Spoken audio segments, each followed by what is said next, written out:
Hello everyone, I am here to help you today.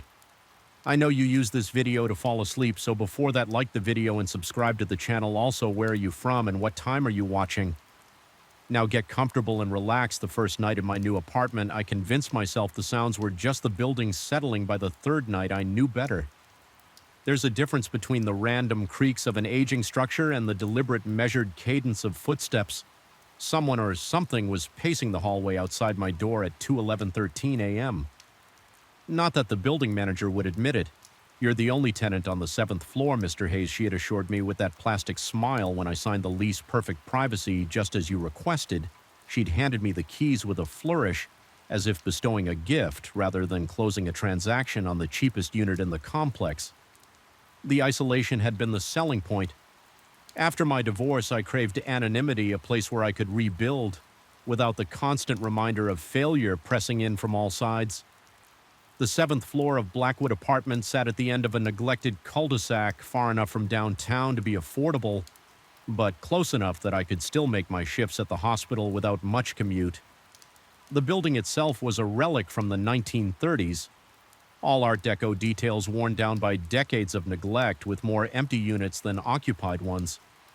That first week, I attributed the sounds to imagination, the mind's way of filling silence with familiar patterns. But as October bled into November, the noises grew more distinct. The footsteps acquired a personality, sometimes hurried, as if late for an appointment, other times slow and ponderous, pausing occasionally outside my door before continuing down the corridor toward the emergency stairs that hadn't been used in years. Judging by the rust on the push bar, I began documenting the occurrences in my phone's Notes app. It helped maintain some illusion of control of rational analysis. Midnight to 1 a.m. was usually quiet. The activity began around 1:30, reached its peak at 2:15, and tapered off by 3. The pattern repeated with enough consistency that I found myself waking just before it started, my body developing a new circadian rhythm around the disturbances. The whispering started during the third week. I first noticed it on a Tuesday night while drifting between sleep and wakefulness. The voices, at least 3 distinct tones, conversed in hushed urgency. Right outside my door, I couldn't make out words, just the rhythmic rise and fall of conspiratorial exchange. My mouth went dry as I strained to listen. The bed sheets wrapped around my fists in unconscious tension. The first time I investigated, I spent 5 minutes building up the courage to open the door. The brass knob felt ice cold against my palm as I turned it with excruciating slowness.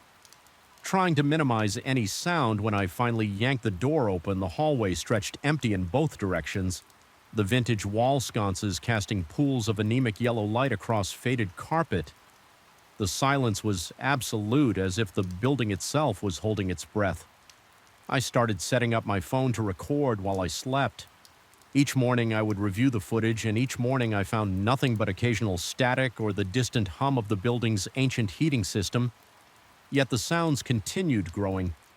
Bolder, a sharp rap on the bathroom wall while I showered, 3 quick knocks against the living room ceiling at precisely 2:33 a.m. The dragging scrape of what sounded like furniture being rearranged in the supposedly vacant apartment above mine. The fingerprints were what finally broke me. I noticed them one morning as I was leaving for work, smudges on the inside doorknob that caught the light at just the right angle. At first I assumed they were mine, though I couldn't recall touching the door with dirty hands, but upon closer inspection they were too small. The pattern all wrong. They circled the knob completely, as if someone had gripped it from behind for hours, fingers gradually sliding down the metal as they stood there waiting. My heart hammered against my ribs as I studied those ghostly whorls. The implication sent a wave of nausea rolling through my stomach. Something had been inside my apartment while I slept. The violation of that thought crawled across my skin like insects. I changed the locks that afternoon, paying extra for a rush installation from a locksmith who looked at me with barely concealed judgment when I insisted on both a deadbolt and a chain. I bought a wedge doorstop and camera system I couldn't really afford. I even purchased a baseball bat. Though I hadn't played since high school that night, the building fell into an unnatural quiet. No footsteps, no whispers, no knocks. just the hum of electronics and the occasional distant siren from the city. I lay awake until dawn, the new bat within arm's reach, jumping at every creak and pop from the heating vents. The silence lasted 3 nights, long enough that I began to wonder if I'd imagined the whole thing, if stress and isolation had manufactured a haunting where none existed. The building manager's concerned expression when I'd asked about other tenants now seemed less dismissive and more worried about my mental state. On the 4th night, I woke to the sound of scratching, faint, persistent, coming from inside the walls. It moved in irregular patterns, sometimes stopping for minutes before resuming from a different location. The sound followed me as I moved through the apartment, always emanating from whichever room I wasn't in. My security cameras picked up nothing but empty rooms and undisturbed furniture. I began to map the strange occurrences, logging times and locations in a notebook that grew increasingly chaotic. With observations, the scratching appeared most often near electrical outlets. The temperature dropped noticeably before the whispering began. The hallway footsteps followed the same path night after night, always ending at the emergency exit, but never triggering the alarm that should have sounded when the door opened. Sleep deprivation eroded my certainty at work. I caught myself zoning out during patient handovers, my mind replaying the previous night's disturbances on loop. My supervisor expressed concern about my bloodshot eyes and trembling hands. I offered vague explanations about insomnia and promised to see someone about it. Knowing I wouldn't, researching the building's history became an obsession. I dug through microfiche at the public library, scrolled through decades of local newspaper archives, even reached out to a local historian who specialized in the city's architecture. The Blackwood had once been a hotel before being converted to apartments in the 1960s. Nothing in its past suggested tragedy or violence, no suicides, no murders, no mysterious disappearances that might explain a haunting. The only oddity was a brief mention in the 1974 article about the building's renovation. The 7th floor had been closed for remodeling that was never completed. According to the piece, residents had complained about disturbances that the owner attributed to structural issues requiring attention. The floor had remained vacant until the current management company purchased the building in 2018. I confronted the building manager with this information. Her smile faltered as I pressed for details about the 7th floor's history. She eventually admitted that I wasn't the first tenant to report strange occurrences, but insisted they were just old building problems that maintenance was addressing when I asked why the rent was so much lower than comparable units. She changed the subject the night after our conversation. I returned to find my apartment door slightly ajar. I was certain I'd locked it, had developed an almost compulsive habit of checking the lock 3 times before leaving. My heart pounded as I nudged the door open. With my footbat raised defensively, everything looked undisturbed at first glance, but as I moved through the room, small discrepancies emerged. My toothbrush had been moved to the opposite side of the sink. Books on the shelf had been rearranged. Their spines no longer aligned. The photo of my ex-wife and me, the one I kept meaning to put away but never did, had been turned face down. Most disturbing of all, my notebook detailing the disturbances lay open on the kitchen counter, though I distinctly remembered placing it in my bedside drawer. Someone had added a single line in handwriting. Not my own, "We were here first." My hands trembled so violently I could barely dial my brother's number. The call went to voicemail. I tried a friend next, then another. Growing increasingly desperate as each call went unanswered, it was as if the world beyond my apartment had ceased to exist, leaving me alone with whatever presence had invaded my home. That night, I barricaded myself in the bedroom, pushing the dresser against the door and wedging chairs under both window locks. The bat lay across my lap as I sat on the edge of the bed, light on television droning at low volume. Anything to fill the silence with human sounds at precisely 2:13 a.m. The power went out. The sudden darkness hit like a physical blow. The emergency lights in the hallway should have activated, but not even their faint glow seeped under my door. The darkness was absolute, a void that pressed against my eyeballs with tangible weight. My breath came in shallow gasps as I fumbled for my phone. The screen illuminated with pain. F. Brightness. The battery at 177%. I activated the flashlight function and swept the beam around the room. The familiar contours of furniture offered momentary comfort until the light caught something that didn't belong, a handprint on the ceiling directly above my bed, as my gaze fixed on that impossible mark. The first knock came not from the hallway or the walls, but from inside my closet. I froze, muscles locked in primal terror. The second knock followed, then a third, establishing a steady rhythm that matched my racing heartbeat. The closet door began to rattle in its frame, the cheap wood flexing inward as if under tremendous pressure. My throat constricted. I tried to call out to demand identification from whatever lurked behind that thin barrier, but produced only a strangled whimper. The rational part of my brain insisted no one could have gotten into the closet. I would have seen them. The primal part knew better.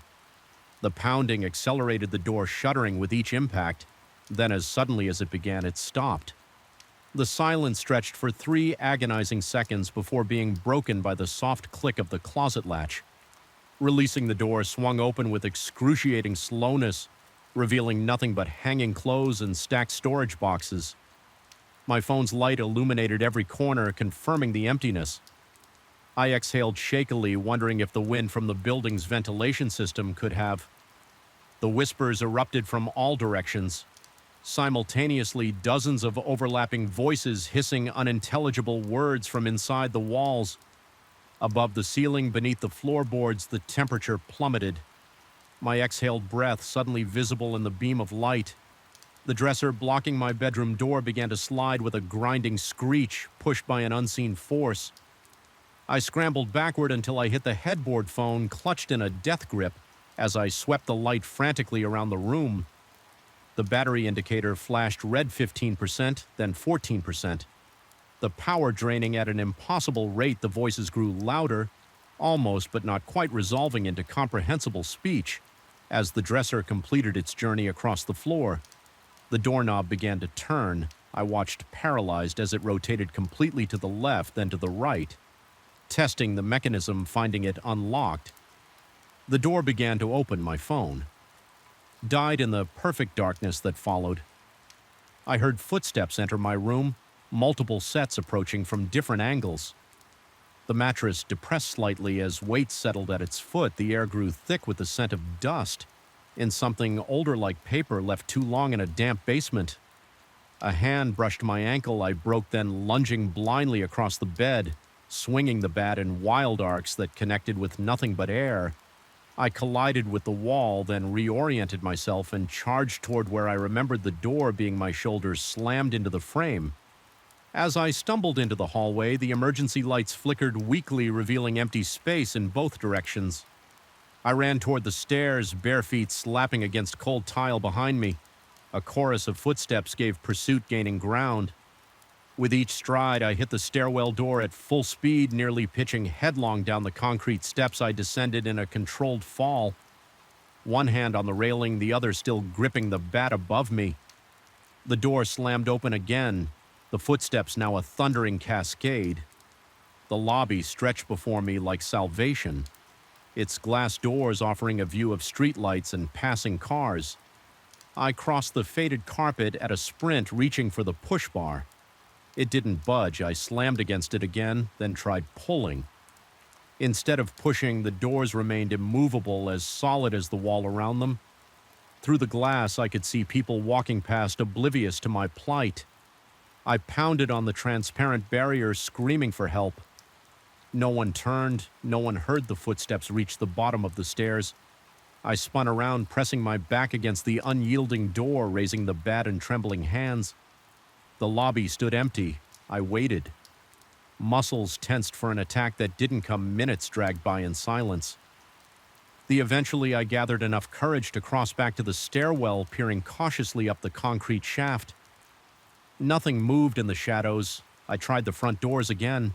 They opened effortlessly, admitting a rush of cold night air that raised goosebumps along my arms. I stepped outside, half expecting some force to pull me back in. Nothing. Did I spent what remained of that night in my car, parked under the harsh fluorescence of a 24-hour gas station. When morning came, I returned only long enough to pack essentials, performing the task with frenetic speed while daylight streamed. Through the windows, as I was zipping my suitcase, my phone chimed with a text from the building manager moving out. "So soon, Mr. Hayes, the seventh floor won't be the same without you. The others were just getting to know you. I abandoned the lease, forfeiting my security deposit without complaint. The management company never contacted me about the remainder of my contract.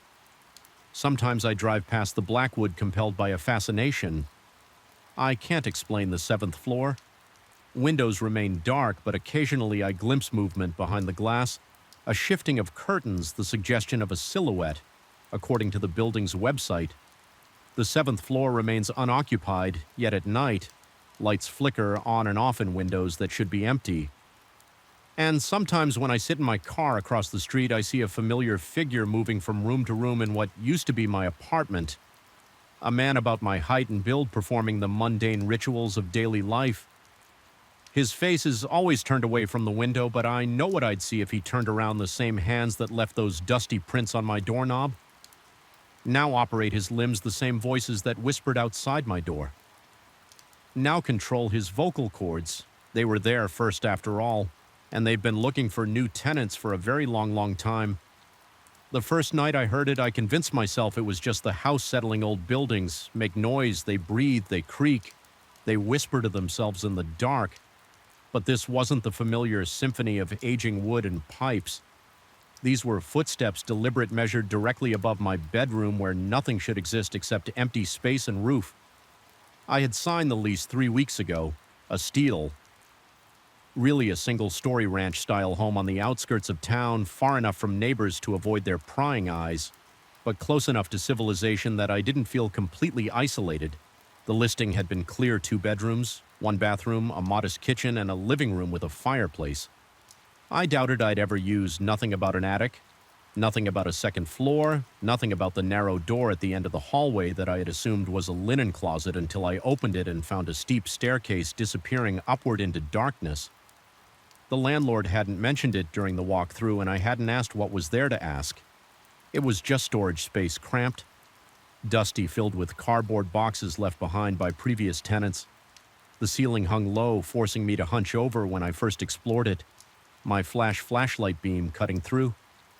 Decades of undisturbed dust modes. I closed the door and promptly forgot about it. I had no need for extra storage. My life fit neatly into the spaces below, until the footsteps started that first night. I lay rigid in my bed, eyes fixed on the ceiling, tracking the slow movement above. Heel to toe, pacing the length of my bedroom, back and forth. Each step was light but distinct, like someone trying not to be heard but unable to become completely silent. Between footfalls came another sound, the soft scrape of something heavy being dragged across the floor. My rational mind scrambled for explanations: raccoons, squirrels, maybe even a stray cat that had somehow found its way in, but the movements were too deliberate, too measured for an animal, and too heavy. The next morning I climbed the stairs to the attic, my heartbeat quickening with each step. Dust covered everything in an undisturbed blanket. The boxes sat exactly as I had seen them weeks before. Nothing had been moved. No tracks marked the floor, no signs of life. Disturbed the stillness, I told myself I had dreamed it until it happened again the following night and the night after that. Each time the same pattern: footsteps, crossing back and forth, the occasional scrape of something being moved, all directly above my bed. Each morning the attic looked untouched, pristine in its abandonment. By the 5th night, sleep deprivation had frayed my nerves raw. I lay awake until 3 a.m., ears straining for the first footfall. When it came, I bolted upright, sweat beading on my forehead. Despite the cool air, I grabbed the baseball bat I'd started keeping beside my bed and stalked through the house, flipping on every light as I went. The door to the attic stairwell seemed to loom larger than before. I threw it open and charged up the stairs. Bat-raised adrenaline drowning out my fear. The attic was empty, silent, undisturbed. I moved between the stacks of boxes, checking corners, measuring the space with my eyes. It was too small for anyone to hide effectively, too cramped for the pacing. I'd heard the ceiling hung so low that even I, at an average height, couldn't stand straight. No one could walk normally up here. I spent an hour examining every inch before retreating downstairs, locking the attic door behind me. The footsteps didn't return that night, but they came back the next louder than before, this time accompanied by something new, a soft thump like something being dropped, followed by a sound I couldn't quite identify, something between a sigh and a whisper. I stopped using my bedroom, moved to the couch in the living room as far from the attic stairs as possible. Sleep came in fitful bursts, my body jerking awake at the slightest sound from above, because now the sounds weren't confined to the space above my former bedroom. They migrated throughout the attic from one end to the other. Restless and increasingly bold, I convinced a friend to stay over. Hoping for validation, asked casually if he heard anything strange during the night. He slept soundly, reported nothing unusual in the morning, and looked at me with barely concealed concern when he saw the dark circles under my eyes, the tremor in my hands. As I poured coffee, I didn't mention the ATT to him. How could I explain that a space too small for human movement somehow contained human footsteps, that boxes sat undisturbed, despite sounds of furniture being dragged, that I was slowly coming undone because of what might be nothing more than the house settling? After 2 weeks, I couldn't stand it anymore. I instead called a padlock on the attic door, not to keep whatever was up there contained, but to prove to myself that nothing was accessing the space. I checked the windows in the attic. All were painted shut, sealed tight. For what looked like decades, no entry point existed except the stairs that night. The sounds were muffled but unmistakable footsteps, movement, and something new, a rhythmic tapping like fingers drumming impatiently against wood. My skin crawled with each tap, each footfall. My mouth went desert dry, my heart hammering so hard I could feel it in my throat. Morning revealed the padlock intact, undisturbed. But when I ventured up into the attic, cold dread pulled in my stomach. The boxes had been moved, not dramatically, not thrown around or opened, but rearranged in subtle ways. A stack that had been against the north wall now stood 3 feet to the left. Boxes that had been stacked 3 high were now in rows of 2. I told myself I was mistaken. Memory is fallible. Stress distorts perception. I took photos of the attic with my phone before leaving for work, determined to document any future changes. The next morning, the photos didn't match the arrangement I found. Boxes had migrated again. This time, more significantly, one was open. Its contents, old books from the look of it, spilled across the floor. The padlock remained intact, unbroken, unopened. I changed the locks on all exterior doors, checked every window. Twice convinced myself there must be another entrance to the attic. I hadn't discovered some hidden access point that would explain everything rationally. I tapped walls, measured rooms against each other, looking for inconsistencies that might reveal a secret passage. Nothing. A week later came the power outage. One moment I was watching TV, trying to drown out the now constant sounds from above, and the next I was plunged into darkness. The sudden silence was almost as startling as the blackout. No TV, no refrigerator hum, no air conditioning, and for a moment no footsteps from above. I fumbled for my phone, turning on its flashlight. The circuit breaker was in the hallway that led to the attic stairs. I'd been avoiding that hallway after dark, taking the long way around through the kitchen when I needed to use the bathroom at night. Now I had no choice. My breathing came in short. Shallow bursts as I made my way down the hall. Phone extended before me like a ward against the darkness. The beam of light bounced with my trembling hand, creating monstrous shifting shadows on the walls. The hair on the back of my neck stood on end, my skin prickling with the certainty that I was being watched. The circuit break panel was just beside the attic door as I reached for it. A sound from above froze me in place. Not footsteps this time, but a single heavy thud directly above, as if something had fallen or jumped down. I looked up reflexively, then back at the attic door. The padlock was still in place, but something about the door itself seemed wrong. It took my panicked brain a moment to process what I was seeing. The door was ajar, not fully open, but cracked about an inch, despite the secured lock, a physical impossibility before I could react. Movement caught my eye. My flashlight beam had wandered to the stairs, visible through the gap in the door. There, halfway up, stood a silhouette, human, shaped but wrong, somehow too thin to. Still, it stood motionless, watching me. I couldn't make out features, just the outline against the deeper darkness. Beyond, my light seemed to stop at its edges, unable to illuminate details. My lungs seized. My heart stuttered to a stop, then exploded into a frantic rhythm. I couldn't move, couldn't speak, could barely think past the primal terror flooding my system.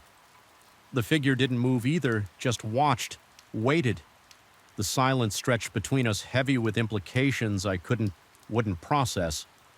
I blinked, it was gone. Not as if it had moved away. There hadn't been time, and I would have seen it. Retreat up the stairs. It was simply gone between one heartbeat and the next, leaving nothing but empty space where it had stood. I fled, ran out the front door in my bare feet, keys clutched in my shaking hand, and drove to a motel, called in sick to work the next day. Contemplated never returning to the house, but daylight brought forced rationality. I had a lease. Most of my possessions were there. I couldn't afford to break the agreement and find a new place, and maybe I was experiencing some sort of stress-induced hallucination, sleep deprivation. Does strange things to the mind. I knew that I returned mid-morning. Sunlight streaming through every window I could uncover. The house looked ordinary, unthreatening. The attic door was closed, the padlock secure. No gap, no sign it had ever been ajar, but when I climbed the stairs to check my carefully arranged photo, graphic evidence rendered moot because the attic had been transformed. Every box was open contents strewn across the floor, old clothes books, papers, photographs of people I didn't recognize. Decades of abandoned possessions scattered like the aftermath of a frantic search in the center of the chaos. One item stood out, a small wooden box I hadn't seen before, positioned precisely in the middle of the floor, directly above where my bed had been open. Empty, waiting, I approached it cautiously, the floorboards creaking beneath my weight. The box was old, hand-carved with intricate patterns that made my eyes hurt.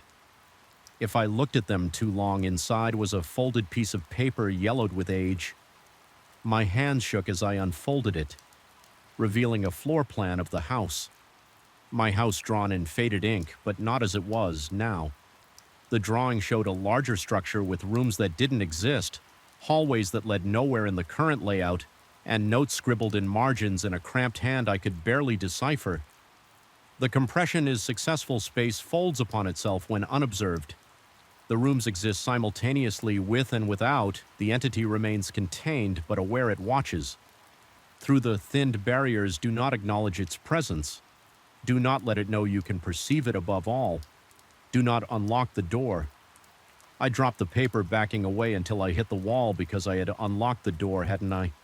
Not the physical padlock, but something else. Some barrier between what should and shouldn't be. By acknowledging the sounds, by searching for explanations, by looking directly at what stood on the stairs, I had unlocked something. I sleep in my car most nights. Now return to the house only during daylight hours and never venture near the attic. The landlord won't let me break the lease without losing my security deposit, and I can't afford that. So I stay in a limited capacity, watching the house watch me. The footsteps have stopped. The house is silent at all hours. The attic door remains closed, padlocked, undisturbed. But sometimes when I force myself to sleep in the house on the couch, lights blazing, I wake to find things moved, nothing dramatic. A book placed on a different shelf, a cup migrated from cabinet to countertop, my keys 6 inches from where I left them, and recently something new has started. My phone fills with pictures I never took, dozens each night. All of empty hallways, vacant rooms, unoccupied spaces in my house. Except when I look closely, they're not quite empty. In the corner of each frame, just barely visible, stands a silhouette watching, waiting, getting closer each time. I don't know how much longer I can stay here, but I'm increasingly uncertain that leaving would solve anything, because I'm beginning to suspect that whatever was contained in the attic isn't bound to the house anymore. I think it's bound to me now, and the most terrifying part, Sometimes I catch myself pacing back and forth, heel to toe, as if measuring a space much smaller than the room I'm in, as if I'm the one being compressed now, folded into something that exists both here and not here. I've started avoiding mirrors. I'm afraid of what might be looking back. The old floorboards creaked under my weight as I followed Mrs. Blackwood through the dimly lit corridor of Raven's Rest. Something about the air felt wrong, heavy and stagnant, as if it had been trapped inside these walls for centuries. The proprietor's practiced smile never reached her eyes as she handed me the antique brass key to room 7, her fingertips unnaturally cold against my palm. "Remember, Mr. Evans," she said, her voice barely above a whisper. "The second floor is closed for renovations. Under no circumstances should guests attempt to go upstairs." Her eyes lingered on mine a moment too long before she turned away, leaving me alone with my luggage and an inexplicable chill that had nothing to do with the autumn weather outside. I'd found Raven Rest online while searching for accommodations off the beaten path for my writing sabbatical. Somewhere quiet, somewhere with character, the Victorian mansion turned in boasted 300 years of history in the small coastal town of Blackwater Cove. The rates were surprisingly reasonable and the promise of solitude, exactly what I needed to finally finish my novel. The online reviews mentioned the place was atmospheric and full of old-world charm descriptions that seemed innocuous. At the time, my room was spacious enough with worn but elegant furnishings that spoke of bygone eras. A 4-poster bed dominated the space, its heavy burgundy curtains absorbing what little daylight filtered through the single window. A writing desk faced the wall. Positioned beneath an ancient mirror with a tarnished silver frame, the ceiling rose high above, adorned with intricate crown molding that drew the eye to a small, circular pattern directly above the bed. The first day passed uneventfully. I spent hours at the desk, productive for the first time in months. The isolation and lack of modern distractions seemed to be working their magic. I wrote until my fingers ached to stopping only when my stomach demanded attention. Mrs. Blackwood had prepared a solitary dinner in the small dining room downstairs. She watched me eat from the kitchen doorway, her thin frame barely visible in the shadows. When I asked about the history of the house, she provided only vague references to wealthy merchants and noted that the property had changed hands many times over the centuries. My inquiries about the second floor were met with a tour reminder that it was unsafe. Due to structural concerns, the conversation died, after that leaving me to finish my meal in silence. It was during my first night that I heard them. The antique clock in the hallway had just chimed twice when I jerked awake, my heart hammering against my ribs. Something had pulled me from deep sleep, not a nightmare, but a sound. I lay perfectly still, ears straining in the darkness. At first there was nothing but the gentle tapping of tree branches against my window and the distant crash of waves on the shore. Then I heard it, voices, not one but several, engaged in what seemed to be a heated discussion. Directly above my ceiling, the words were indistinct, muffled as if coming through layers of insulation, but the cadence was unmistakably human. The circular pattern in the ceiling center appeared to amplify. The sounds almost like an acoustic design feature. My mouth went dry as I listened to the rise and fall of their tones, sometimes urgent, sometimes dropping to whispers too faint to perceive. I told myself it must be other guests, despite Mrs. Blackwood's claim that I was the only one staying at the inn that week. Perhaps she had family living upstairs, or workers had arrived early for the renovations. Logical explanations existed. They had to in the morning. The memory of those voices seemed less threatening in the weak sunlight that filtered through my window. I mentioned hearing movement upstairs to Mrs. Blackwood as she served breakfast. Her hand trembled slightly as she poured my coffee, dark liquid sloshing dangerously close. Close to the cup's rim, she denied anyone being up there, explaining that the old house simply settled at night. The pipe, she added with a dismissive wave, sometimes made strange sounds that new guests mistook for voices. Her explanation seemed rehearsed, delivered with the same hollow smile that never touched her eyes. I spent that day exploring the small town, gathering local information at the Historical Society. I learned more about R's Rest than Mrs. Blackwood had shared. The building had originally belonged to a shipping merchant named Elias Blackwood. In the early 1700s, records indicated the upper floor had once housed servants' quarters. When I asked if there were any tragic events associated with the property, the elderly archist's expression darkened. She hesitated before mentioning rumors of disappeared servants and whispers of dark rituals, but quickly dismissed them as local superstition. My skin prickled as she described how Elias Blackwood had been obsessed with communicating with entities he believed existed in the spaces between worlds.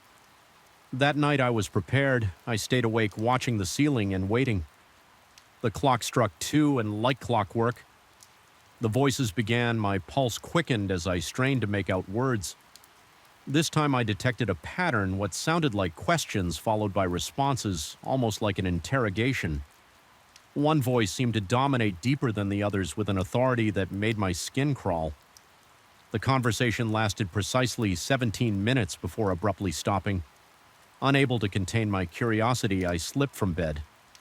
My bare feet flinching at the touch of the ice-cold floorboards, I grabbed my phone for light and stepped into the hallway. The air felt different outside my room, thicker with an acrid undertone that burned the back of my throat.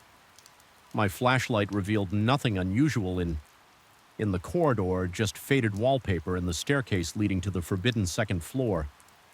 The stairs creaked ominously with each step. Sweat bead on my forehead.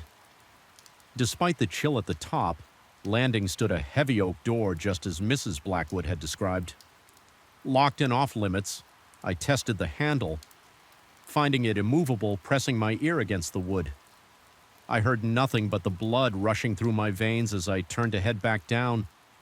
Something caught my eye, a dark substance seeping from beneath the door. My throat constricted as I crouched for a closer look. It appeared to be water, but in the beam of my flashlight it had an unmistakable reddish tint. I reached out, fingers trembling, but before I could touch it, the substance retreated, pulling back under the door as if being drawn away by some unseen force. My heart slammed against my ribs as I scrambled backward, nearly falling down. The stairs in my haste. When I reached the bottom, I glanced back up to see Mrs. Blackwood standing in the shadows of the hallway, watching me with eyes that reflected my flashlight beam like those of a nocturnal animal. She said nothing, merely shaking her head slowly before disappearing into her quarters. Sleep evaded me for the remainder of the night. My rational mind fought to explain what I'd seen. Perhaps rust in old pipes or a trick of light on ordinary water. But deep down, a primal part of me recognized that what I'd witnessed defied logical explanation. The following day, I considered checking out early, but found myself unable to leave. My fascination had evolved into obsession. I needed answers in town. I sought out more information, speaking with locals at the small pub by the harbor. Most were reluctant to discuss Raven's Rest, changing the subject or finding reasons to move away from me. One old fisherman, however, loosened by ale, leaned close and warned me in hushed tones about the Blackwood family's reputation. He spoke of generations of owners who were rumored to have discovered something in the house, a way to communicate with those on the other side. The rituals, he claimed, required vessels, willing or unwilling participants, to facilitate the conversations. When I asked about Mrs. Blackwood, he grew visibly uncomfortable, muttering that she was the last of her line and tended to get attached to certain guests before I could press for clarification. He made an excuse and left his unfinished drink abandoned on the bar. That night I set an alarm for 1:55 a.m. When it vibrated beneath my pillow, I was already awake. My body tense with anticipation, I'd hidden a small audio recorder above the crown molding, hoping to capture evidence of the voices at exactly 2 a.m. They began again, but this time something was different among the usual indistinct murmurs. I clearly heard my own name spoken not once, but repeatedly woven through the conversation like a refrain. My blood turned to ice water in my veins. The voices grew louder, more distinct, no longer muffled, but crystal clear, as if the ceiling between us had dissolved. The dominant voice issued what sounded like commands, while others responded with reluctant acquiescence. Then came a sharp sound like splitting wood, followed by the unmistakable rhythm of footsteps directly overhead. slow, deliberate steps that moved from the center of the room toward what would be the door to the second floor. The temperature in my room plummeted. My breath clouded in front of my face as I watched frost patterns form on the mirror. The footsteps stopped, and in the silence that followed, I heard a new sound. The slow turn of a key in a lock, paralyzed with fear. I stared at my room door, expecting it to swing over at any moment. Instead, there came a scraping noise from above, followed by a thud in the hallway outside my room. Something was coming down the stairs. My instincts screamed for me to flee, but my limbs refused to obey. The footsteps reached the bottom of the stairs and paused. Then slowly they approached my door. A shadow appeared in the gap beneath it.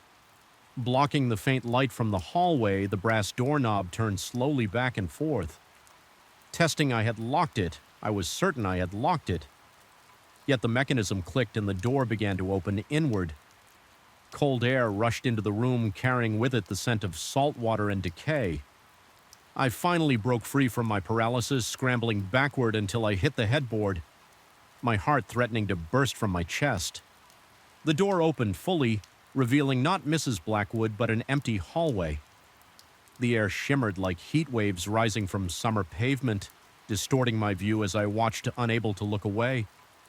The shimmer coalesced, forming the vague outline of a human figure, transparent but undeniably present. A voice filled the room, the dominant one from upstairs. Though the apparition had no visible mouth, it called me by name, claiming they had been waiting for someone receptive, someone who could hear them. They needed a new vessel.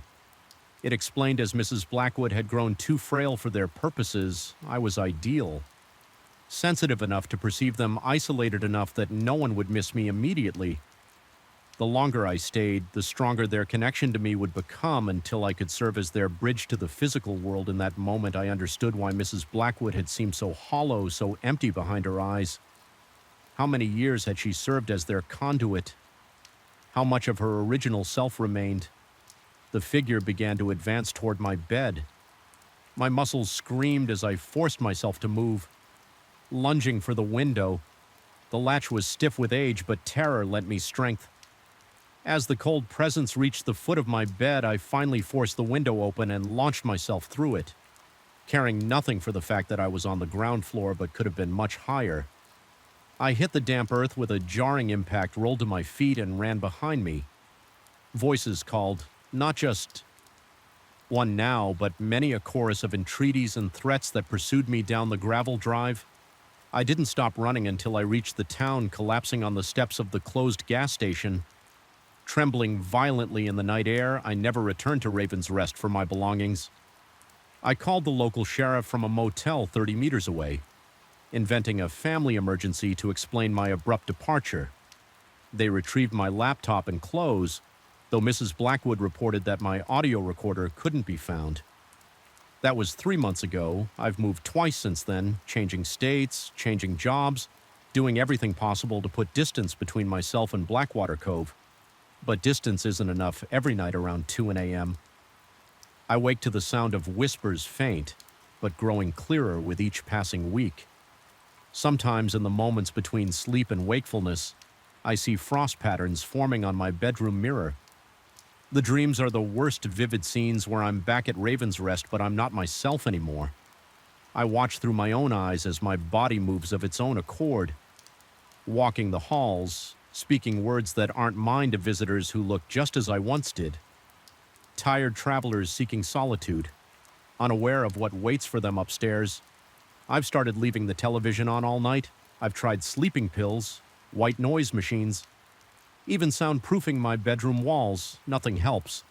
They've established a connection just as they said they would, and I fear it's only a matter of time before the whispers become clear enough for me to understand what they're asking of me, before I find myself answering back. And the first time I found the bowl on the roof, I told myself it was just stress-induced forgetfulness. By the 5th time, I knew something else was happening in my new home, something that defied explanation.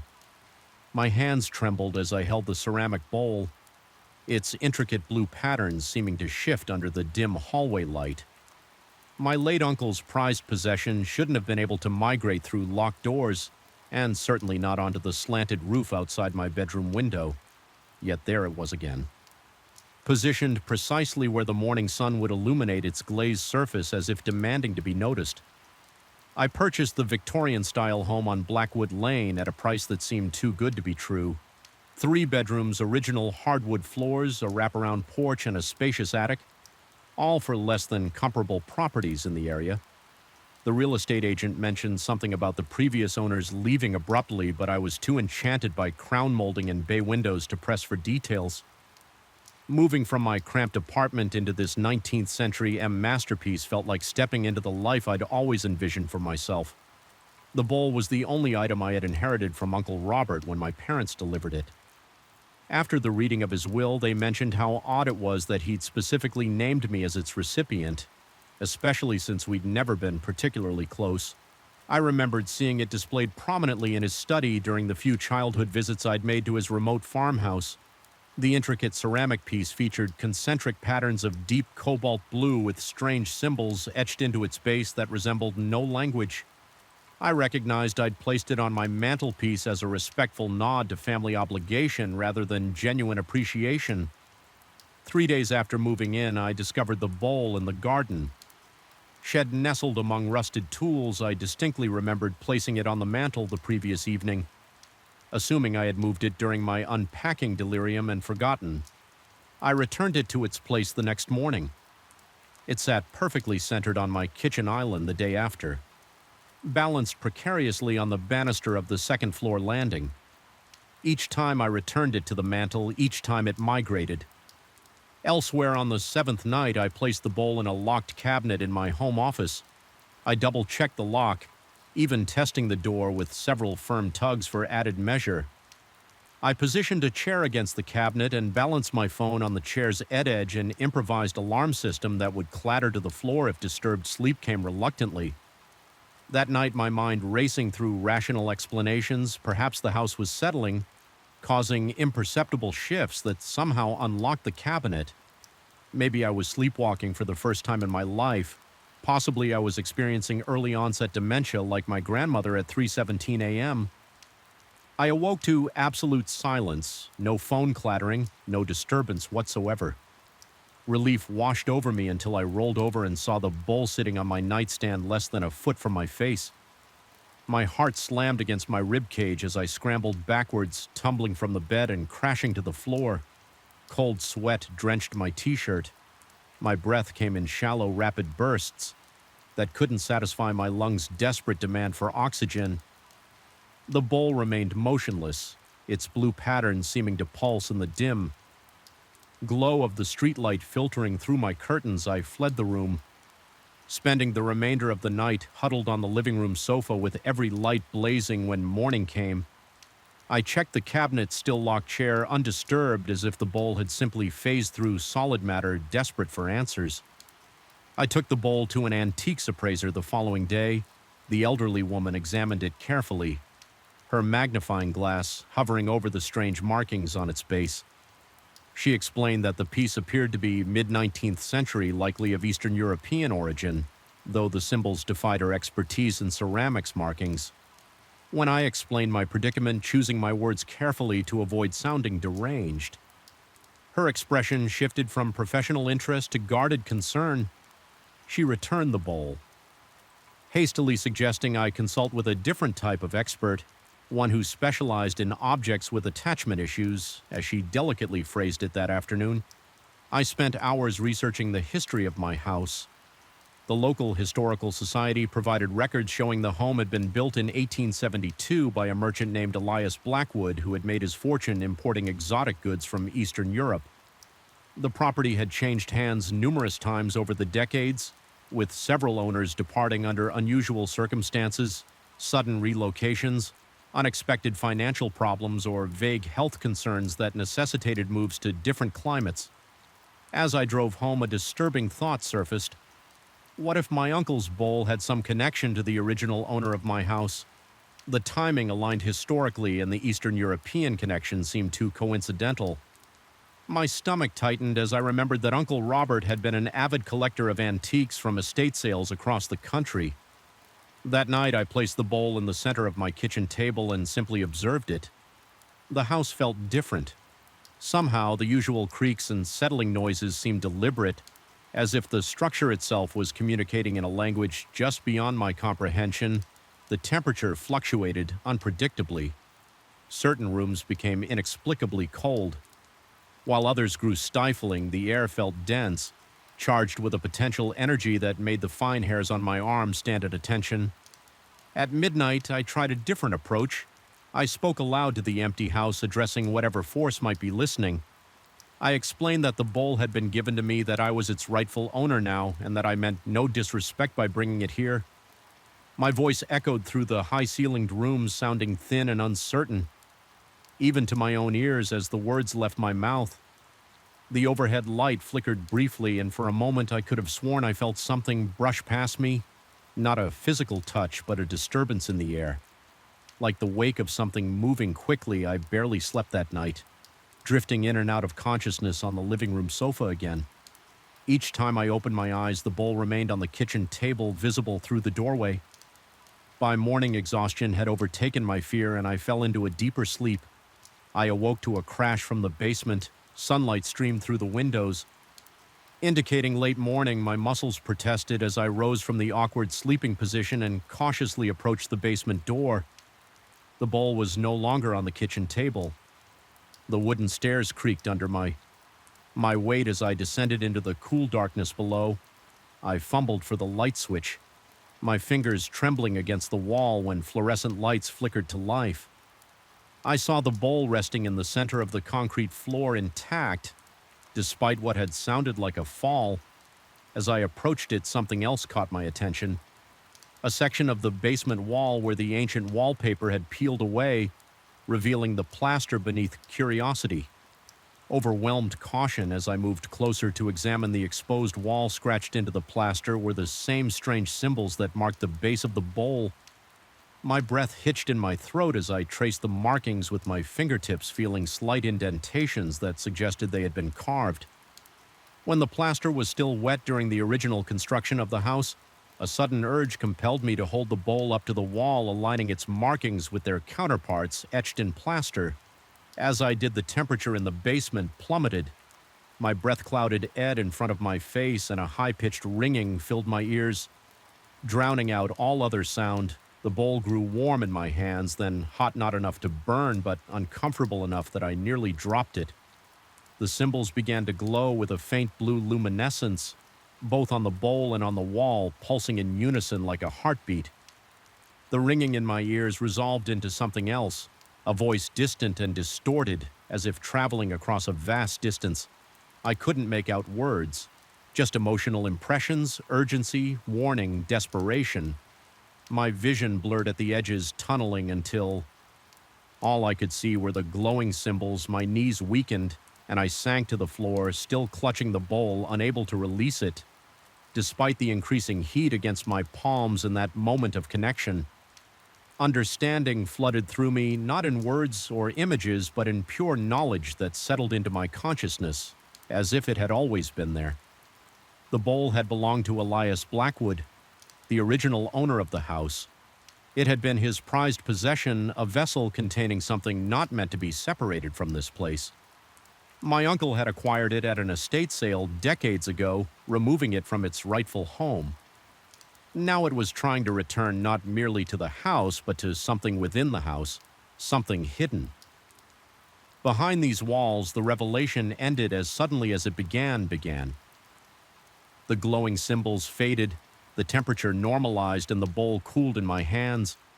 I remained on the basement floor, gasping for breath, my heart pounding so violently I could feel my pulse in my temples. When I finally managed to stand on unsteady legs, I noticed something I had overlooked before: a thin seam in the wall, outlining what appeared to be a small door or compartment. It took hours of careful work with tools from the shed to expose the hidden compartment. Without damaging the wall further, as night fell, I finally revealed a small cavity just large enough to hold the bowl. The interior was lined with the same symbols, creating a perfect nest for the ceramic piece. When I placed the bowl inside, it fit as if custom-made for this space. Something shifted in the atmosphere of the house immediately, a releasing of tension I hadn't fully registered until it dissipated. The persistent sensation of being watched evaporated. The strange noises ceased for the first time since moving in. I felt truly alone in the house. I sealed the compartment carefully, reapplying the wallpaper I had removed. Though I considered plastering over it permanently, something stopped me. Perhaps the same intuition that had guided me through this strange experience. Instead, I made the compartment accessible, but hidden. Respecting whatever agreement seemed to have been reached that night, I slept soundly in my bed. No longer fearing what I might find upon waking, the bowl remained in its proper place, not on my mantel as I had originally intended, but where it truly belonged, reunited with the house it had never been meant to leave in the weeks that followed. I researched more deeply into Elias Blackwood's history, discovering accounts of his interest in arcane practices and beliefs that would have scandalized Victorian society. The bowl, I suspected, had been part of some ritual or practice meant to protect the house, or perhaps to protect others from something within the house. Whatever its purpose, restoring it to its original location had satisfied whatever force had been manipulating it. Occasionally, I still hear unusual sounds in the night, not the disruptive crashes and movements from before, but soft, almost musical tones emanating from the basement. I've come to find them comforting rather than frightening, a reminder that my home harbors mysteries. I may never fully comprehend. I've made peace with the knowledge that I don't truly own every aspect of this house. Some parts of it belong to history, to forces beyond my understanding. I am merely its current caretaker, preserving its secrets for whoever comes after me. The ceramic bowl taught me that some possessions aren't meant to be owned, they're meant to be returned. I still live in the house on Blackwood Lane. I've come to love it. Despite, or perhaps because of our unusual beginning, sometimes when I pass antique shops, I wonder how many objects sit on those shelves, desperately trying to find their way home to the places where they truly belong. And sometimes in my dreams, I see those strange symbols glowing blue in the darkness, no longer threatening but protective. Standing guard over secrets, best left undisturbed. The shadows in our apartment weren't just absences of light, they were presences. I noticed this. My third night there, when the darkness pooled in. Corners seemed denser than simple shade should be, almost viscous in its stillness. That's when I first felt the weight of unseen eyes tracking my movements across the living room. A prickling sensation crawled up my spine as goosebumps erupted across my skin, but I dismissed it as new place jitters. After all, $450 a month for a 3-bedroom near Westlake University was an absurd bargain, even for a building as decrepit as ours. We should have asked why Mike and Ethan seemed unbothered those first few days. We were all electrical engineering grad students, rational to a fault, quick to dismiss what couldn't be measured or quantified. Mike, a tall guy with perpetually unkempt hair, spent most evenings hunched over circuit boards in his room. Ethan, stockier and more sociable, was rarely home, preferring the library or his girlfriend's place across town. This left me alone in the apartment. More often than I'd anticipated, the hallway connecting our bedrooms was narrow and windowless, the yellowed paint peeling in long strips like diseased skin. 12 doors lined this corridor, 3 bedrooms, a bathroom, linen closet, pantry, and several storage spaces, all crammed together in what must have been a haphazard renovation of a once grand residence. I counted them obsessively that first week, a strange compulsion. I couldn't explain 12 doors always. 12 on the 5th night. I woke at 3:17 a.m. to the unmistakable sound of a door slamming shut. My heart instantly kicked into a sprint, hammering against my ribs. As I lay frozen under my sheets, the sound had come from the hallway, but both roommates were home and asleep. I strained my ears in the darkness, barely breathing, waiting for footsteps or voices that would indicate an intruder. Nothing came but silence, heavy and expectant. After 10 minutes of paralyzed listening, I forced myself to investigate. My mouth had gone desert dry, each swallow. Painful as I eased my bedroom door open, the hallway stood empty, all doors firmly closed. The air felt wrong, several degrees colder than it should have been, with a metallic tang that coated my tongue. I checked both roommates' rooms, finding them soundly asleep, then verified every door and window was locked. Sleep eluded me until dawn painted my window gray over breakfast. I casually asked if anyone had gotten up during the night. Both shook their heads, exchanging puzzled glances. Ethan suggested old buildings settle in strange ways, pipes knock wood contracts. Mike nodded in agreement, mouth full of cereal. The matter was dismissed, but the incident marked the beginning of escalating disturbances. The random door slamming became regular, always between 3 and 4 a.m. I jolt awake, heart-racing, skin slick with cold sweat, only to find the hallway empty and all doors shut. My roommates complained of similar experiences, dark circles forming under their eyes, as sleep became increasingly elusive. We blamed the building's age, the wind, anything rational. Then came the cold spots, pockets of frigid air that materialized in closed rooms. Regardless of the thermostat setting, walking through them felt like plunging into ice water. My breath clouding visibly for the seconds it took to pass through these cold zones, never appeared in the same place twice, migrating throughout the apartment like hunting predators. 2 weeks in the bathroom sink began turning on by itself. The first time it happened, I was alone studying in my room when the distinctive squeak of the faucet handle turning caught my attention. My stomach tightened into a hard knot as I approached the bathroom, finding water streaming into the basin. Though no one had been near it, I twisted the handle shut with trembling fingers, noticing how unnaturally cold the metal felt against my skin when I reported this to my roommates. Their forced laughter couldn't mask their unease. We agreed to check the plumbing, but none of us actually did. I began documenting the occurrences in a journal, partly to maintain some semblance of scientific debt attachment, partly to convince myself I wasn't losing my mind. The entries grew increasingly frantic. Day 17. Dew slammed 3 times last night. Found kitchen chairs rearranged this morning. Mike and Ethan deny moving them. Day 19. Cold spot in my bedroom lasted over an hour.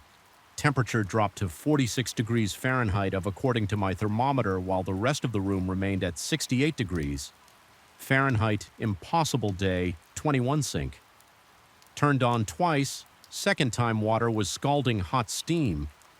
Filling the bathroom, discovered deep scratches inside the basin that weren't there. Before sleep deprivation began taking its toll during lectures, my attention drifted as shadows in the periphery of my vision seemed to move independently. My academic performance suffered. Professors emailed concerns. I blamed insomnia but couldn't explain its cause without sounding deranged. Mike was the first to break. I found him one morning staring vacantly at his reflection in the bathroom mirror, knuckles white as he gripped the sink's edge. When I asked if he was okay, he turned to me with bloodshot eyes and whispered that something had been whispering his name all night from inside the walls. He moved out that afternoon, offering no explanation to our landlord, leaving his security deposit behind Ethan, and I tried to rationalize Mike's departure as stress-induced paranoia, but our nervous laughter rang hollow in the apartment that now felt cavernous with one less occupant.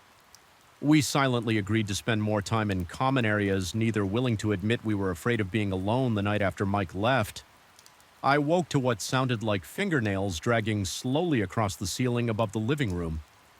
The scraping noise raised every hair on my body as I lay paralyzed, my pulse throbbing in my temples. The sound continued methodically back and forth, as if something was pacing above us, something heavy after an eternity of that rhythmic scratching. I forced myself from bed. My legs nearly buckled as I stood, muscles weak with fear. I found Ethan already in the hallway, face ashen in the dim light. Without speaking, we moved toward the living room, drawn by a compulsion stronger than our terror. The ceiling fan hung motionless, but even in the darkness we could see fresh scratches marring the blades, deep grooves carved into the wood. As if by enormous claws, the switch remained in the off position. Neither of us had touched it. The scratching had stopped the moment we entered the room, replaced by a silence so complete it seemed to swallow all sound. We stood there, breathing in shallow gasps, neither willing to speak. What we both knew, something was in the apartment with us. Something that wasn't bound by physical laws, something that was growing stronger. Ethan broke first, stuttering that he'd be staying at his girlfriend's. Indefinitely, he packed a bag and was gone within 20 minutes, leaving me alone in the increasingly hostile space I considered following his example, but found myself unable to leave. Whether from stubborn skepticism or morbid fascination, I needed to understand what was happening that night.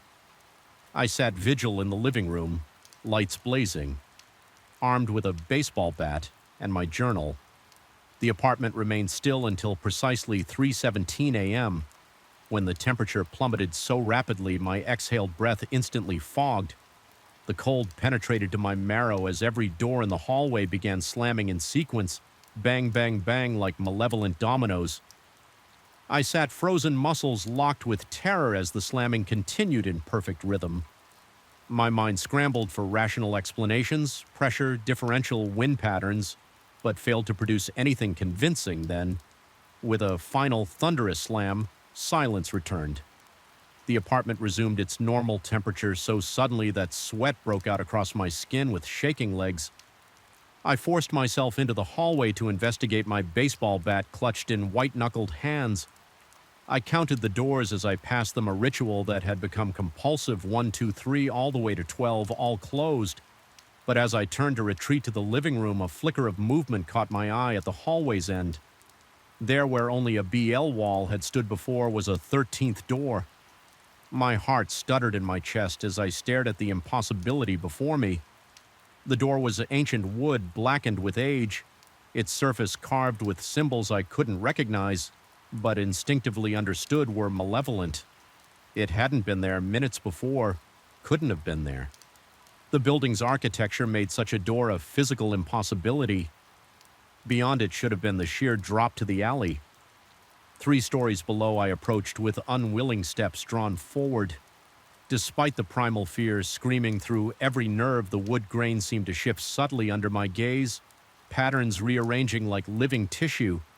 My hand, moving with a will separate from my conscious mind, reached for the tarnished brass doorknob. The metal burned with cold against my palm as I grasped it. My fingers instantly numbing, a low hum emanated from behind the door, rhythmic like breathing. I stood transfixed, unable to turn the knob, yet equally unable to release it, locked in a moment of terrible potential energy from the corner of my eye. I caught movement in the wall beside the door, the yellowed wallpaper rippling as if something was pushing against it from within. The ripples spread, traveling along the corridor's surface like waves, the walls suddenly flexible as fabric. A bulge formed, stretched, took on the vague impression of a face. Hollow eye sockets, a gaping mouth pressing outward as if trying to emerge. The sight broke my paralysis. I jerked away from the door, my numb fingers tingling painfully as circulation returned. I stumbled backward, my spine hitting the opposite wall as the bulging face receded, wallpaper smoothing as if nothing had disturbed it. The 13th door remained a dark maw in reality itself. I retreated to my room, barricading the door with my desk. Sleep was impossible. I sat with my back against the wall, eyes fixed on the door until morning light filtered through my window when I finally summoned the courage to emerge. The hallway contained only 12 doors, the 13th had vanished. Leaving no trace of its existence in the harsh light of day, I questioned my sanity. Sleep deprivation and suggestion could explain hallucinations. I considered seeking psychological help, but feared the inevitable questions about substance abuse or family history of mental illness. Instead, I drove to the county records office and requested any information on the building's history. What I found shattered any hope of rational explanation. The apartment building had originally been a psychiatric hospital in the early 1900s, notorious for experimental treatments. My bedroom had once been part of the ward where the most disturbed patients were housed. The renovation into apartments had occurred after a mysterious fire in 1953. That claimed no lives but destroyed the hospital's east wing. Precisely where the 13th door had appeared, I didn't return to the apartment.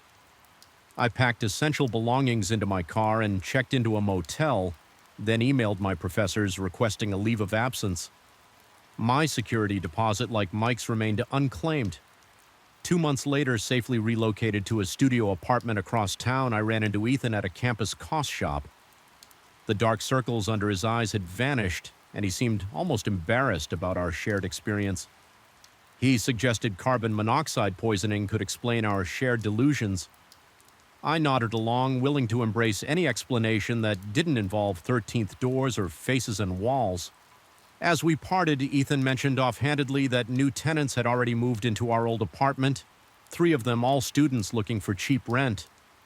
I felt a coldness spread through my chest as he wished them better luck than we had that night.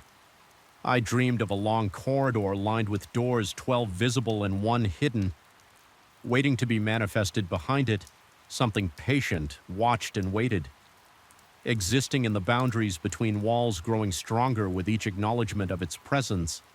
And in the dream I understood with perfect clarity that I had never truly left the apartment.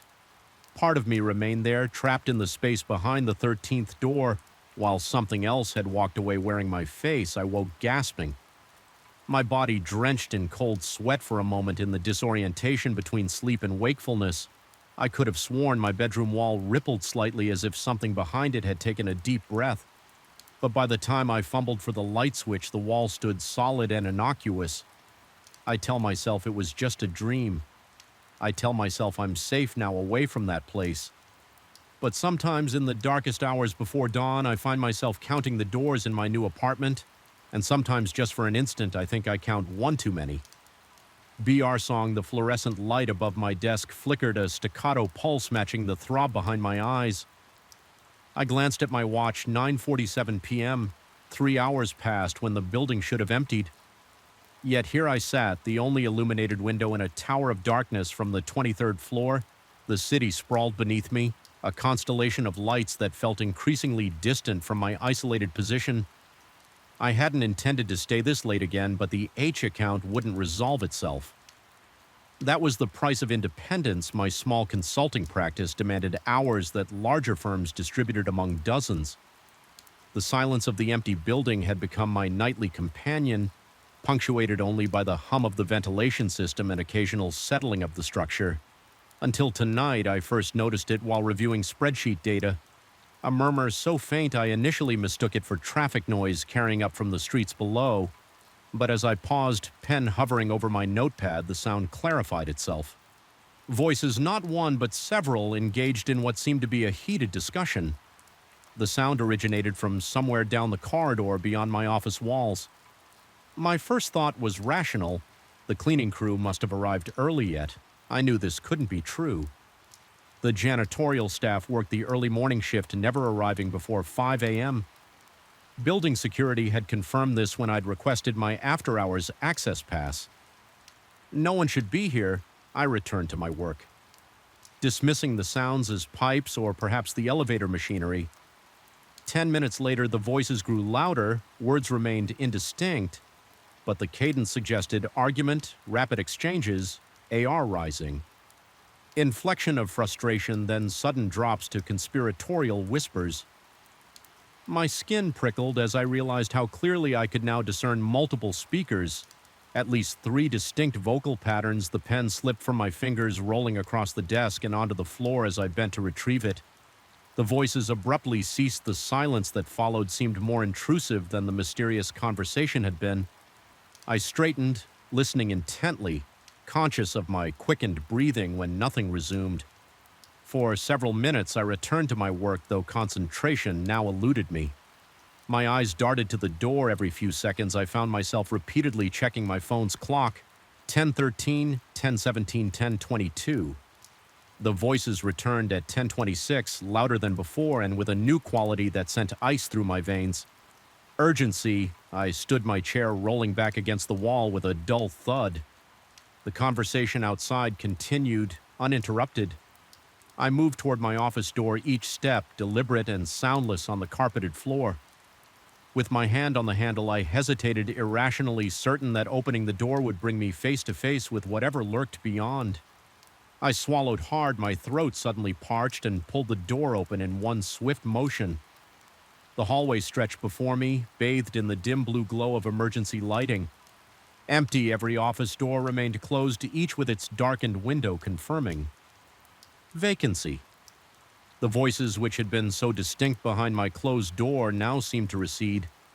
Becoming fainter as I stepped into the corridor, I moved cautiously down the hallway past the elevator bank toward the source of the sound, which seemed to emanate from the far end where the executive suites were located.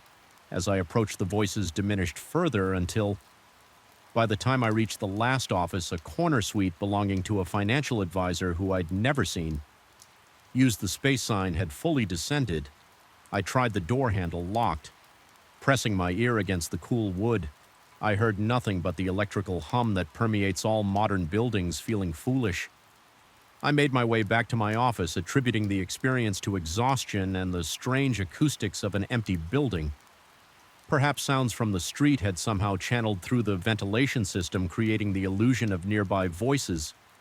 The explanation satisfied me until I stepped through my doorway and stopped short my chair, which had rolled back against the wall when I stood.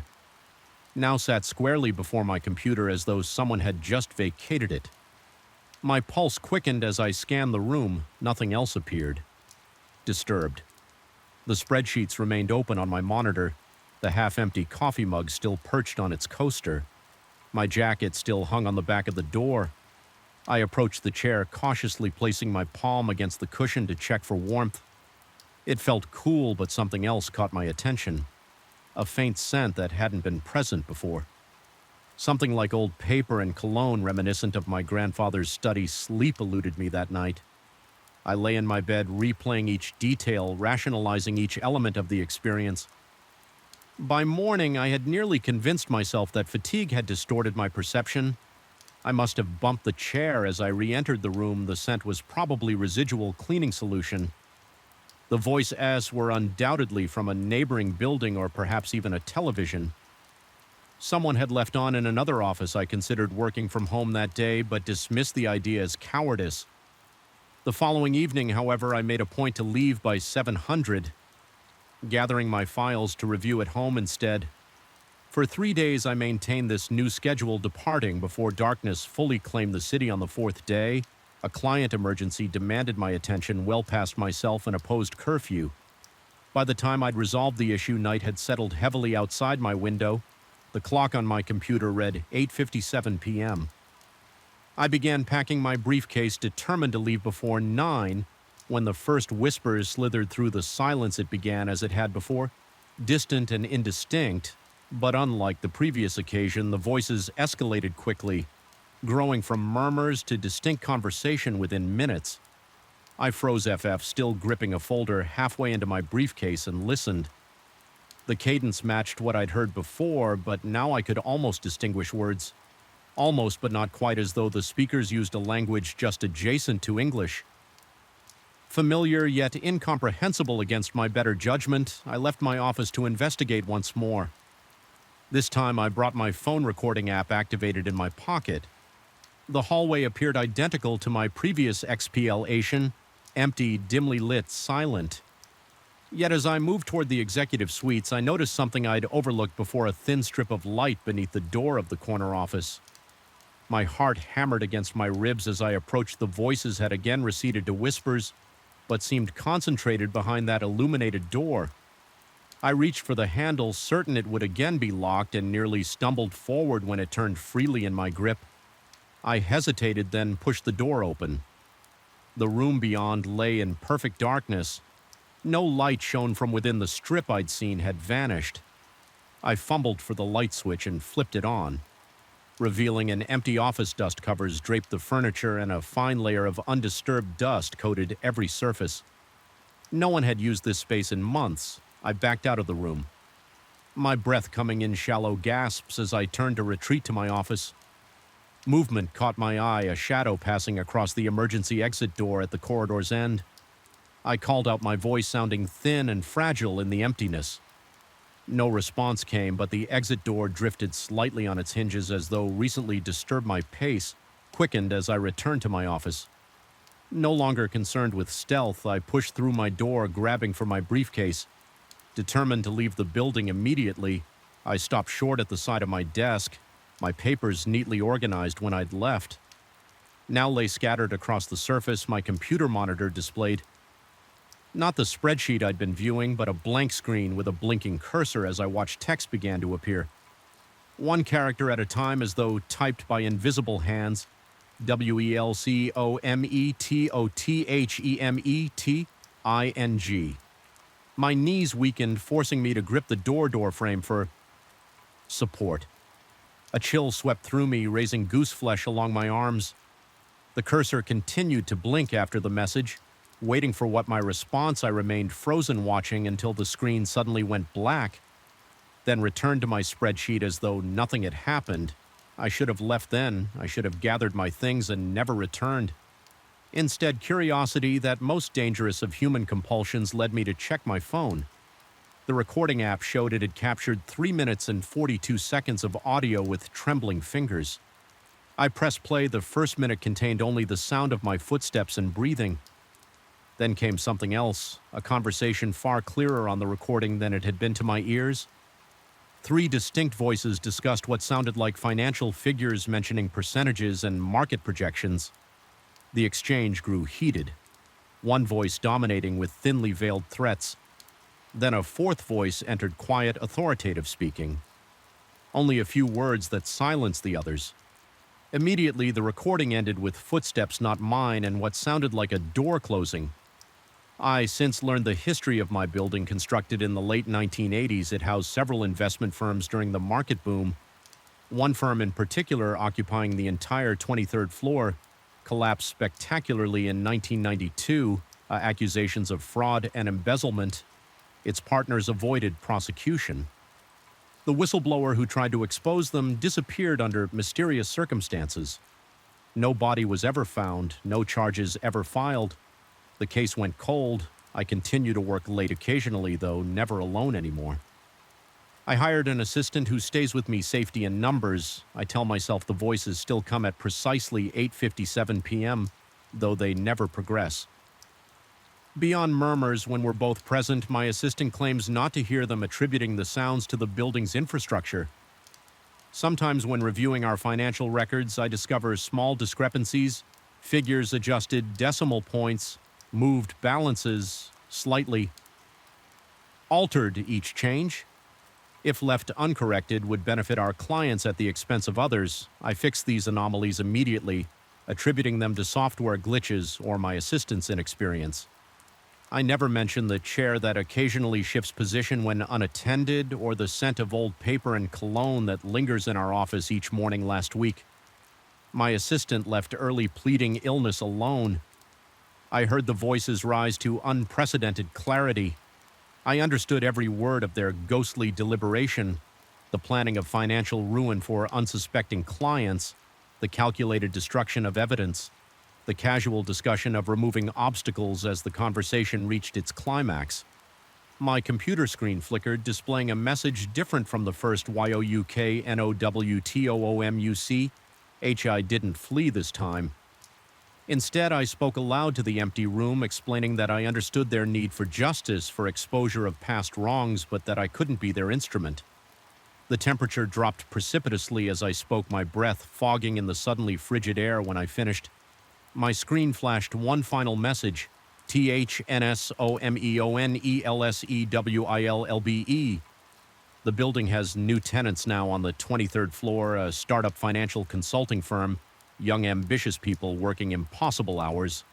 I've tried to warn them about staying too late, about the dangers of solitude in that particular space. They humor me with Ahmed smiles, attributing my concerns to middle-aged eccentricity.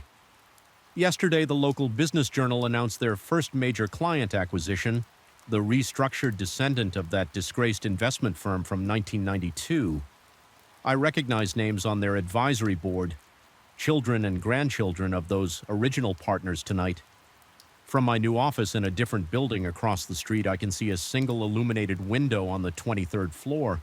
A lone figure sits at a desk working late. It's 8:56 p.m. I watch, breath held, as the minute changes. The light flickers, then stabilizes. Even from this distance, I can see the figure suddenly stiffen, head tilting as though listening. I know what they hear. I know what comes next. I turn away from the window, unable to watch. Some cycles can't be broken. Some justices can't be denied. Some voices will be heard one way or another. The silence at Pine Hollow Retreat wasn't the peaceful kind you seek when escaping the city.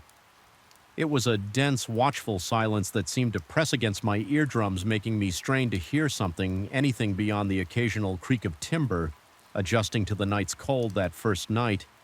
As I stared at the knotted pine ceiling of my isolated chalet, I couldn't shake the feeling that the silence was deliberate, as if the forest itself was holding its breath waiting.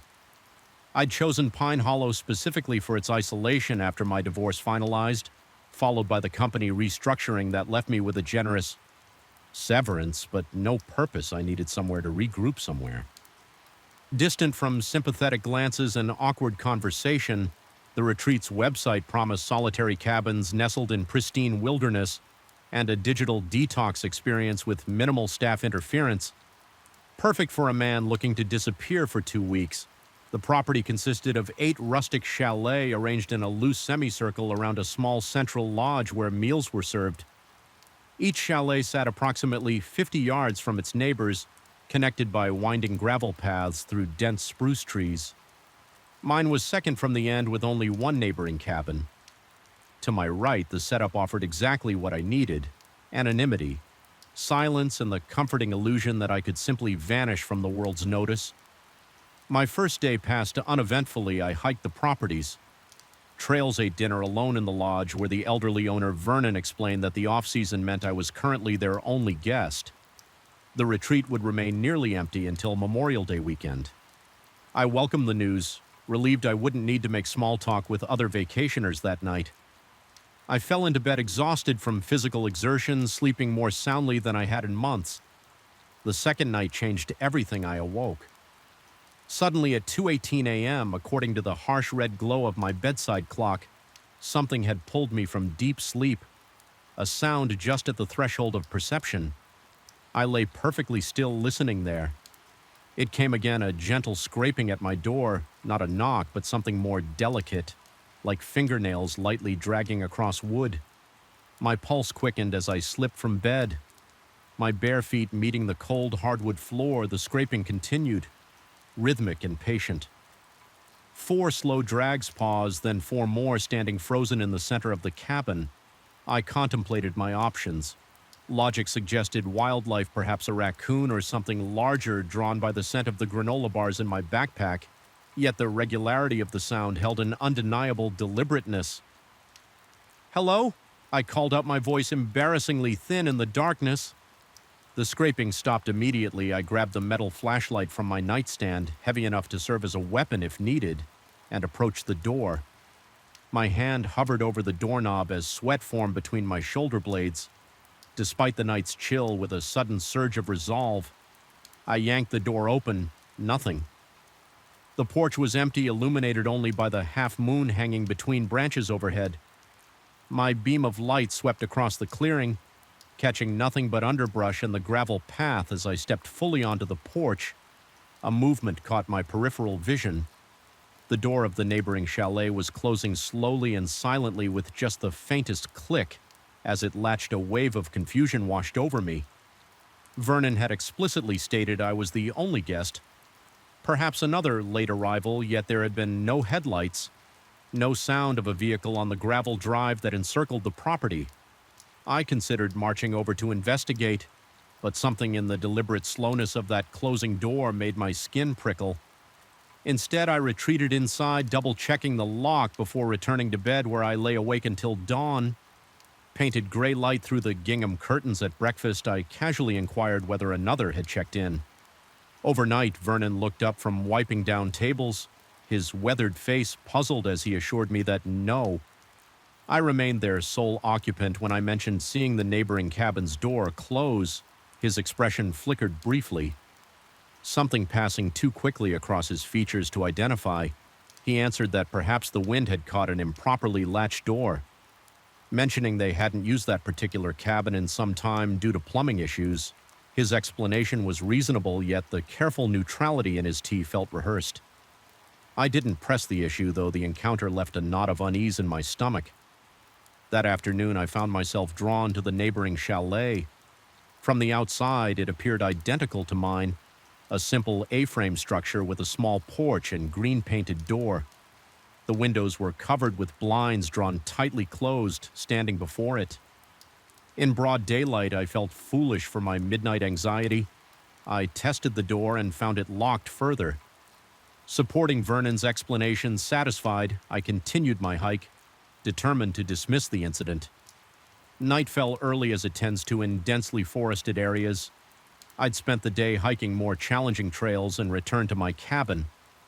Exhausted muscles pleasantly sore after a hot shower and simple dinner, I settled into bed with a paperback thriller I'd brought along around 10 as my eyelids grew heavy.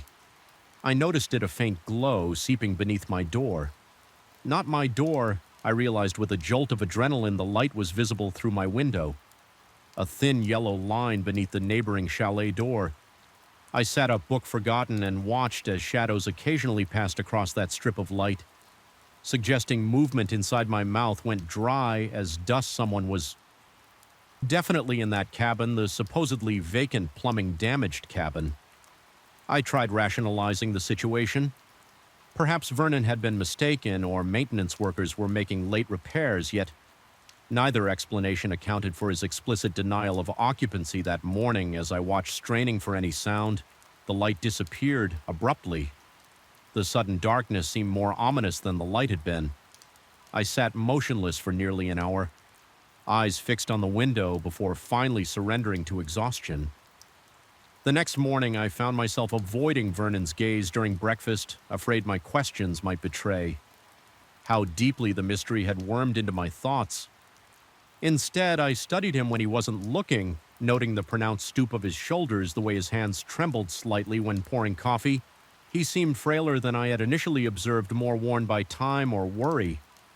When I returned to my chalet that afternoon, I noticed subtle changes. My hiking boots, left muddy by the door, had been shifted slightly. The paperback on my nightstand lay at a different angle than I remembered leaving it.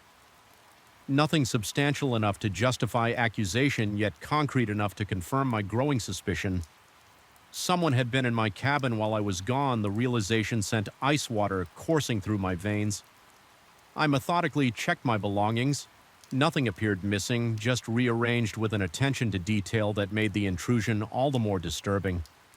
Someone had touched my things with careful precision, ensuring each item would be returned to a position close enough to its original placement that I might question my own memory rather than their presence. That night, I positioned a chair facing the window that overlooked the neighboring chalet. I left my lights off and waited, tension building in my shoulders, until they eked shortly after midnight. The light appeared again beneath their door. This time I was determined to confront whoever occupied the supposedly vacant cabin. I pulled on my boots without lacing them and stepped onto my porch.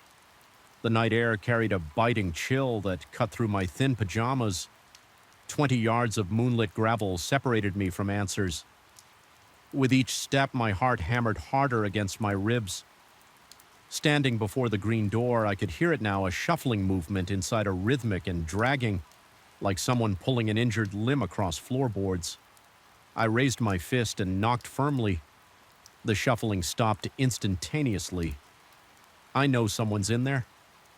I called, my voice steadier than I felt. "I've seen your lights for 2 nights now." Silence answered me, so complete I could hear blood rushing in my ears. I knocked again, harder this time, the impact stinging my knuckles. "Vernon told me this cabin is vacant. Who are you still?" Nothing, though. I could feel attention focused on me from the other side of that door, as tangible as a physical touch. I tried the handle, locked as before. Frustration overrode caution, and I pounded the door with the flat of my hand. "Answer me." The whisper that came in response wasn't from behind the door, but directly beside my ear. So close, I felt the ghost of breath on my skin. "Shh." I jerked away violently, nearly falling off the small porch. There was no one beside me, no one visible in any direction. The forest stood silent, witness to my escalating panic. A bead of sweat traced its way down my spine, despite the cold air raising goosebumps across my arms. That's when I noticed, while the chalet had appeared identical to mine during daylight inspection in the moonlight, I could see subtle differences. The wood of the porch seemed older, the grain patterns deeper and more pronounced. The green paint on the door was faded unevenly with darker patches, suggesting repairs to damage I couldn't quite discern in the dim light.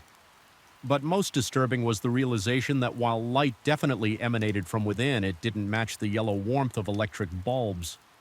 This light pulsed subtly a sickly pale glow with faint bluish undertones. Not electricity, something else. I stumbled backward no longer. Caring about answers concerned only with distance, my heel caught on the edge of a porch step and I fell hard. Palm scraping against gravel in that moment of vulnerability, sprawled on my back looking up.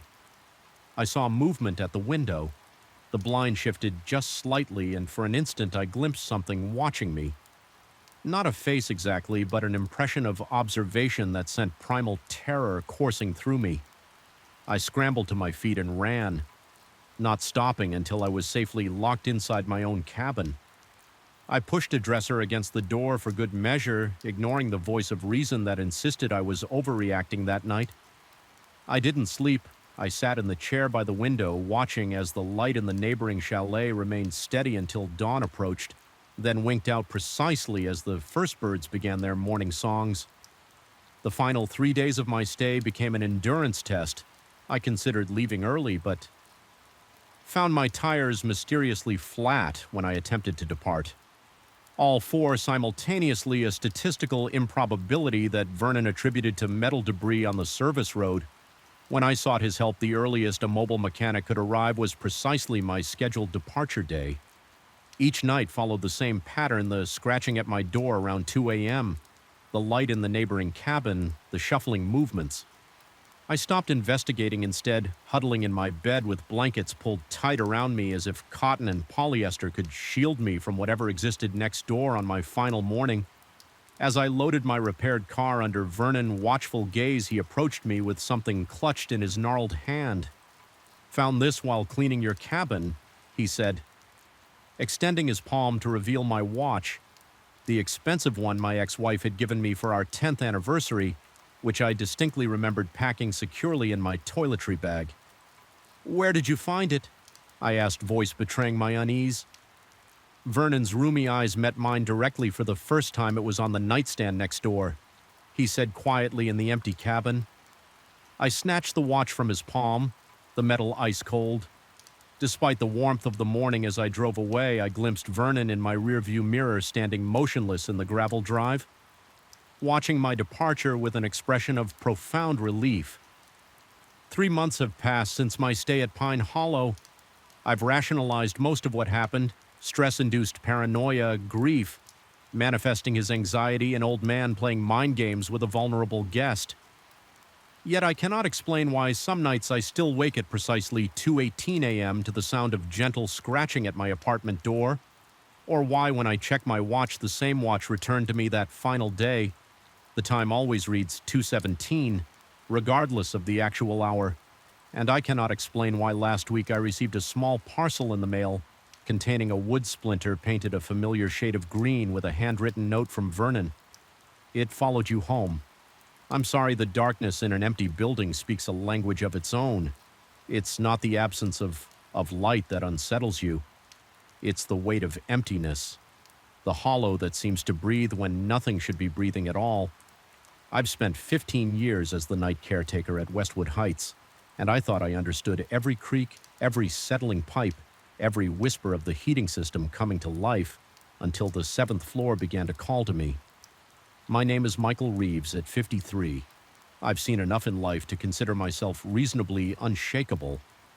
Divorced for 8 years, I found comfort in routine, in the predictable patterns of maintaining this 12-story residential building on the outskirts of town. The residents know me as the reliable shadow who fixes their leaking faucets, replaces their flickering hallway bulbs, and ensures the security of their homes while they sleep.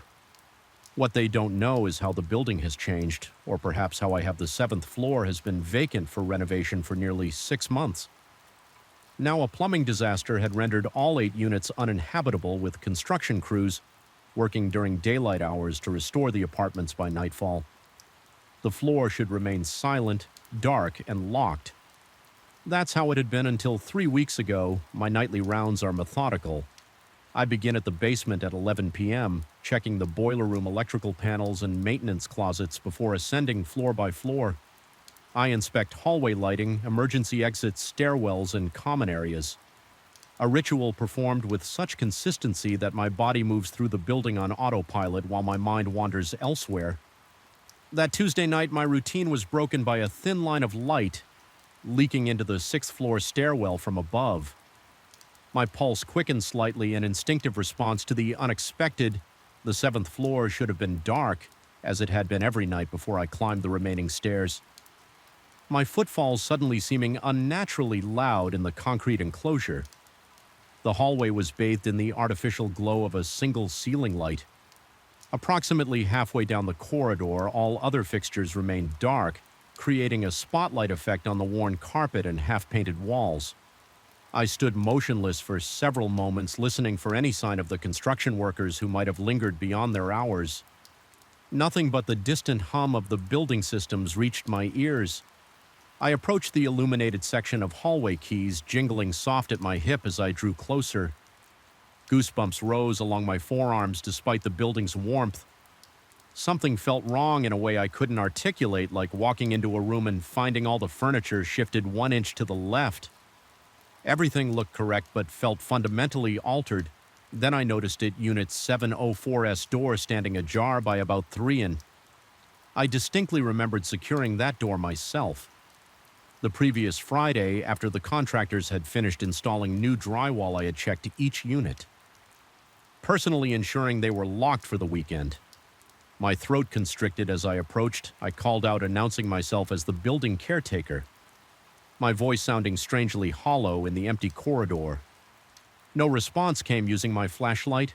I pushed the door further open and swept the beam across the apartment's interior. The space was gutted, exposed wall studs, wires dangling from the ceiling, plastic sheeting covering the unfinished flooring. Construction tools lay organized along one wall exactly as they should be, yet something had disturbed the thin layer of drywall dust coating the entrance. A set of indistinct marks swept across the plastic sheeting against better judgment. I stepped inside. The temperature dropped noticeably as I crossed the threshold, my breath forming a subtle vapor in the air. I blamed it on a draft from the exposed ventilation system, but even as I formed the rational explanation, a different part of my mind rejected it. This cold had a presence to it, a deliberate quality that made my skin prickle. I advanced further into the apartment, sweeping my flashlight across the skeletal room. The beam caught something unusual on the far wall, a small mark that hadn't been there during my Friday inspection. Drawing closer, I discovered a series of thin vertical scratches in the fresh drywall. Each about 8 inches long, they appeared deliberate rather than accidental. 5 parallel lines grouped together like fingers had scraped downward. A subtle current of air brushed against the back of my neck. Stirring the fine hairs there, I spun around, heart hammering against my ribs, but found only the empty apartment behind me. The sensation persisted, however, a featheral touch circulating through the static air. Despite the absence of functioning ventilation, then came the sound. Distant at first, barely distinguishable from the building's ambient noise, a metallic rotation followed by a soft click. My body recognized it before my mind could process it. The sound of the apartment's front door latch. Engaging adrenaline surged through me as I rushed back toward the entrance, flashlight beam bouncing wildly. Across the unfinished walls, the door stood firmly closed when it had been open. Moments before I gripped the handle and turned nothing. It had locked from the outside. A cold sweat broke across my forehead as I jiggled the handle with increasing force. The lock mechanism was new. I had installed it myself the previous week. It wasn't designed to lock automatically. Someone or something had to have turned the key. I called out again, louder this time, my voice cracking slightly with the strain of forced composure. I pressed my ear against the door, listening for footsteps retreating down the hallway. Nothing, just the maddening silence of the EMP empty floor. My master keyring hung from my belt, the familiar weight suddenly reassuring against my hip. I fumbled with trembling fingers, selecting the correct key and pushing it into the lock. It slid in halfway and stopped as if something obstructed it from the other side. Impossible, I had installed every lock on this floor myself. Panic began to bloom in my chest, my heart pounding so violently I could feel my shirt moving with each beam. I threw my shoulder against the door once, twice, 3 times before the frame finally splintered and gave way. I stumbled into the hallway, bracing myself against the opposite wall, gasping for breath. The corridor stood empty. The single light still burned overhead, creating islands of shadow.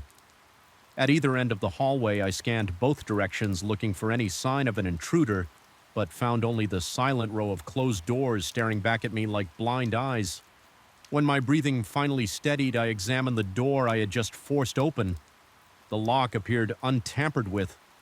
From the outside, I tested my key again. It now slid in smoothly and turned without resistance. The door swung freely on its hinges, showing no sign of having been jammed. Moments before, I convinced myself that the lock had malfunctioned, a reasonable explanation for a newly installed mechanism. I reported it in my maintenance log and finished my rounds. Though my usual methodical pace had been replaced by hurried movements and frequent glances over my shoulder. 2 nights later, it happened again. Different unit, same floor, a light where none should be, a door that should have been locked. Standing open this time, I didn't enter, I merely closed and locked the door, making a note to check the contractor's sign-out procedure. But as I turned to leave, the unmistakable sound of footsteps pattered across the floor inside the apartment I had just secured. The following week brought more incidents. The pattern became predictable yet inexplicable. Lights activating themselves in various sections of the 7th floor. Doors found ajar that I personally had locked. Cold spots that moved through the hallway like invisible pedestrians. I began documenting everything meticulously, cross-referencing with the construction foreman, who insisted his crew was adhering strictly to protocol, never remaining after hour, always securing the floor before departure.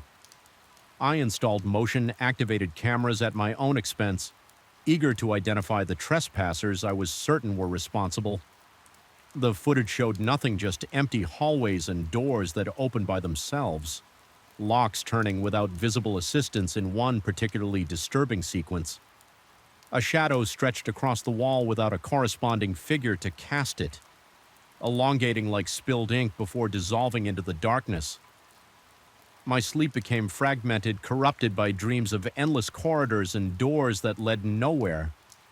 Dark circles formed beneath my eyes, and residents began to comment on my haggard appearance. I brushed off their concerns with manufactured smiles and vague references to seasonal allergies. The construction foreman noticed too. He pulled me aside one morning as his crew arrived, asking if I was feeling all right. I hesitated before mentioning the strange occurrences on the 7th floor. His expression shifted from concern to unease. As I detailed the incidents, he admitted reluctantly that several of his workers had requested reassignment from the project, citing uncomfortable feelings and unexplained equipment failures while working on the 7th floor.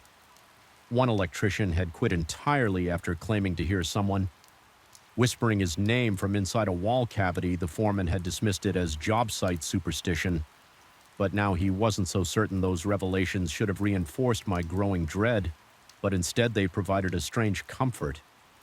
I wasn't alone in my experiences. Whatever haunted the 7th floor had made itself known to others. This wasn't madness, or at least not mine alone. Armed with this validation, I altered my approach.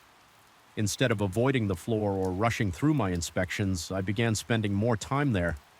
I would bring a folding chair to the hallway each night, positioning myself where I could observe the entire corridor, and simply wait sometimes for hours, enduring the oppressive silence and the creeping sensation of being watched from every shadowed corner. Last night, everything escalated. I had settled into my usual surveillance position when the temperature plummeted so rapidly that my breath instantly clouded before me.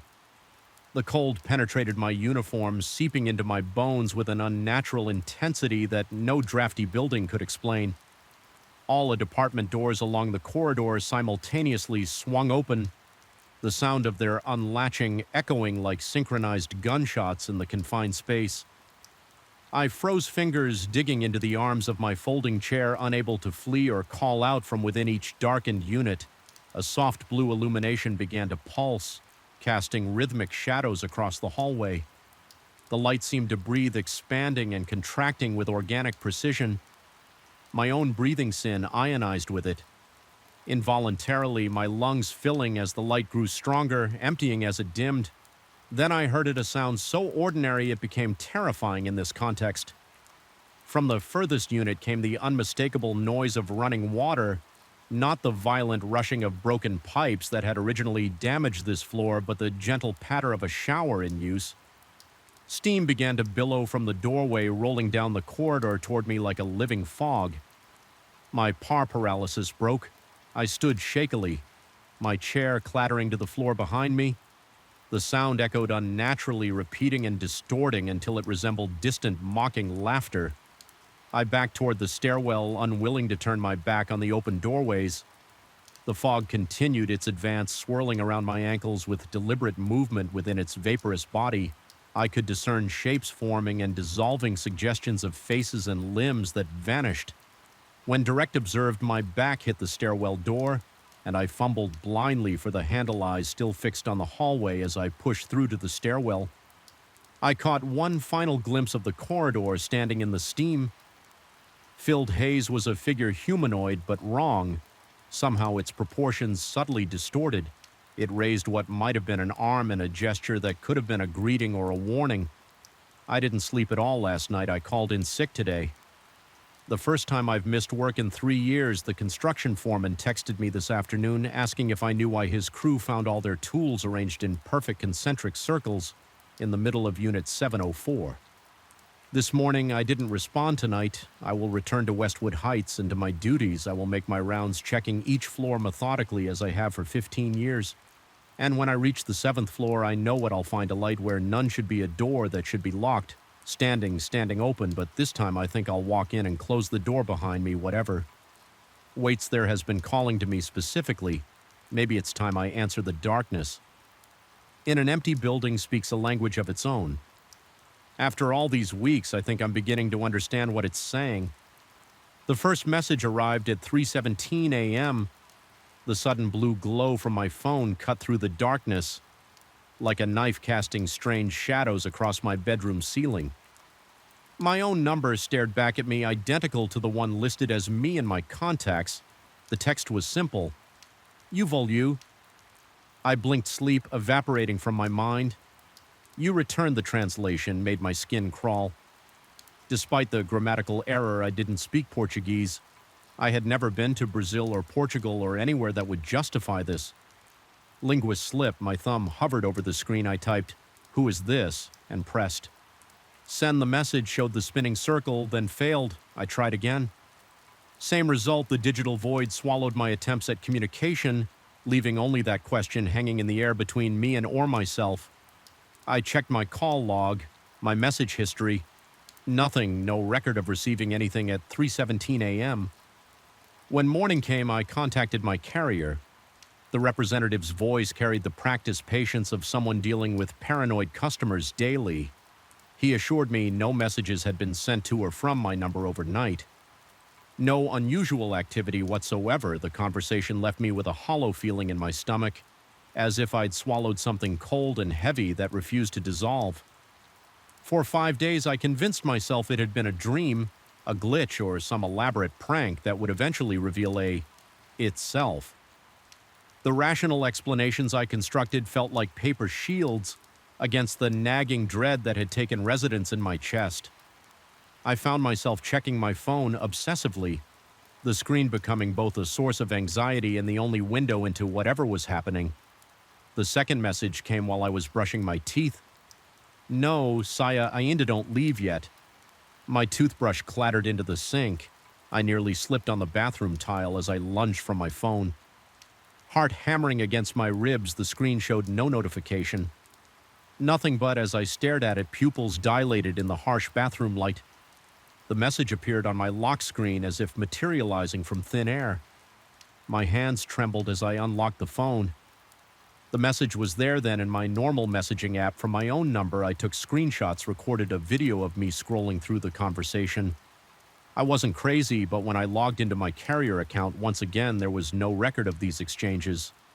Sleep became my enemy. I would lie awake phone, face down across the room, but still, somehow feeling its presence like a malevolent entity.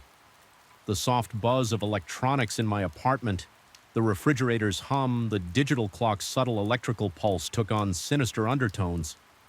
Each sound became a whisper, each shadow a potential threat. The messages continued always in Portuguese, always from my own number, always, vanishing from official records, don't. V, they are coming, no. Don't trust your eyes. Remember the accident, the last one struck me like a physical blow. What accident? I had never been in any serious accident. The closest thing was a minor fender bender 3 years ago, but something about the phrase tunned into my subconscious, burrowing deeper with each passing hour. I began researching Portuguese using translation apps. Seeking patterns in the messages, the sentences were grammatically correct but oddly constructed as if translated from another language before reaching Portuguese. Or perhaps I thought during one particularly dark night as if composed by an entity that didn't quite grasp human communication. My work suffered, colleagues noticed my bloodshot eyes, my jumpiness, whenever a phone chimed anywhere in the office. My boss suggested I take some time off after I snapped at a client during a presentation. When my phone vibrated in my pocket, I didn't tell him the real reason that I was terrified of what new message might be waiting at home. I began covering mirrors. I couldn't explain the compulsion, only that my reflection seemed subtly wrong. Eyes holding my gaze a fraction too long, movement slightly out of sync with my own.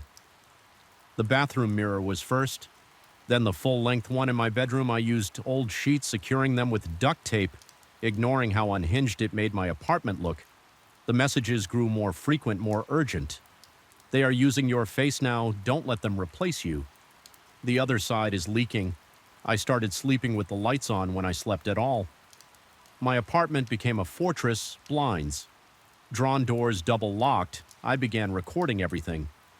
Setting up my laptop to capture video while I slept. Hoping to catch what I wasn't sure, but the camera's unblinking eye provided a thin veneer of security. The recording showed nothing unusual, just me tossing and turning, occasionally checking my phone with wild, desperate movements, but watching myself sleep was its own kind of horror. There was something uncanny about seeing my unconscious body vulnerable and unaware. Sometimes I thought I could see my eyes open slightly, staring directly at the camera, though I had no memory of waking. My investigation led me down increasingly strange paths. I researched quantum physics theories about parallel universes, psychological disorders that could explain my symptoms, electromagnetic interference that might affect digital communications. Nothing provided a satisfactory explanation for messages that existed for me alone. The turning point came when I received "O Parol Estoy, look at the sky tonight." Something about the instruction felt different, less threatening, and more guiding. That evening, I ventured onto my balcony for the first time in weeks. The night air felt alien against my skin after so long inside above me. An aurora rippled across the sky, green and purple waves dancing where they had no business being at this latitude. My phone buzzed in my handbag. Do you see now, the aurora shouldn't have been visible here. Not in this city, not this far south. Yet there it was, undulating across the stars like a living thing. My neighbors' apartments remained dark. No one was outside pointing cameras skyward. No social media exploding with aurora sightings. Just me alone witnessing something impossible. The next message broke the pattern. It came in English. The boundary is thinning. I don't have much time. You need to understand my fingers shook as I typed a response, expecting the now familiar failure. But this time the message sent, "Who are you?" "I am you from elsewhere." Another branch. The accident split. U.S. cold. Sweat beaded on my forehead. The accident, I couldn't remember what accident I typed. The quantum computing experiment, you were there. I was there, we were the same. Until the divergence fragments of memory surfaced, a laboratory I'd never seen, equipment I didn't recognize, faces of colleagues I'd never met. yet somehow familiar like deja vu given physical form. My head throbbed with each new image. He explained the other me from some parallel reality that an experiment had gone wrong, creating a fracture between dimensions in his world. I was a physicist working on quantum communication. The accident had split our timeline, creating divergent paths. He had been trying to reach across the divide to warn me they noticed the breach. The Guardians, they maintain the walls between realities. They're coming to seal it. Another message followed quickly, but they don't just fix the breach, they erase anomalies. People like us who have connected across boundaries, my throat-constricted lungs struggling for air that suddenly seemed too thin. How do I stop them? You can't. But you can hide.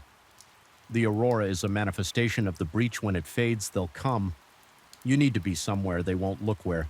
Somewhere between not fully in your world. Find a leal space. I grabbed essential supplies, water protein bars, a flashlight, my phone charger. The messages directed me to an abandoned subway station at the edge of the city. The entrance was sealed with plywood and chain link, but my other self guided me to a service door that yielded to persistent pressure. The tunnel beyond swallowed me in darkness so complete it felt solid. My flashlight beam seemed to penetrate only a few feet before being absorbed. The air was stale, heavy, with decades of undisturbed dust and something else, an electrical charge that made the hairs on my arm stand on end. How long do I stay here? I texted. Until it's safe. I'll contact you, and if you don't. No response came. The signal bars on my phone disappeared one by one until I was truly alone. I made my way deeper into the station, finding an old Main 10M room where I set up a makeshift camp. The walls were covered in faded safety notices and what looked like mathematical equations scrolled in yellow chalk. They reminded me of quantum formulas I'd seen during my research, but more complex symbols I didn't recognize. Interspersed with the familiar time became meaningless. Underground, my phone still worked as a clock, but with no natural light. The hours blurred together. I slept when exhaustion overtook me waking to the same unchanging darkness. The only sounds were the distant rumble of trains passing on active lines far above and the occasional skittering of small creatures in the walls. On what my phone claimed was the third day, I heard something new, footsteps too measured and deliberate to be rats. I extinguished my light and pressed myself into a corner, breath-shallow heart pounding so loudly I was certain it would give me away. The footsteps passed my hiding place, paused, then continued. I caught a glimpse through a crack in the door, a figure that seemed to absorb light rather than be illuminated by it, moving with fluid grace that no human could achieve. I remained motionless until long after the sound had faded. My phone lit up with a message: "They're searching the boundaries, stay hidden." Then moments later, I found a solution. We can't stay separated forever, but we can reintegrate. How I typed fingers. Clumsy with fear, the breach goes both ways.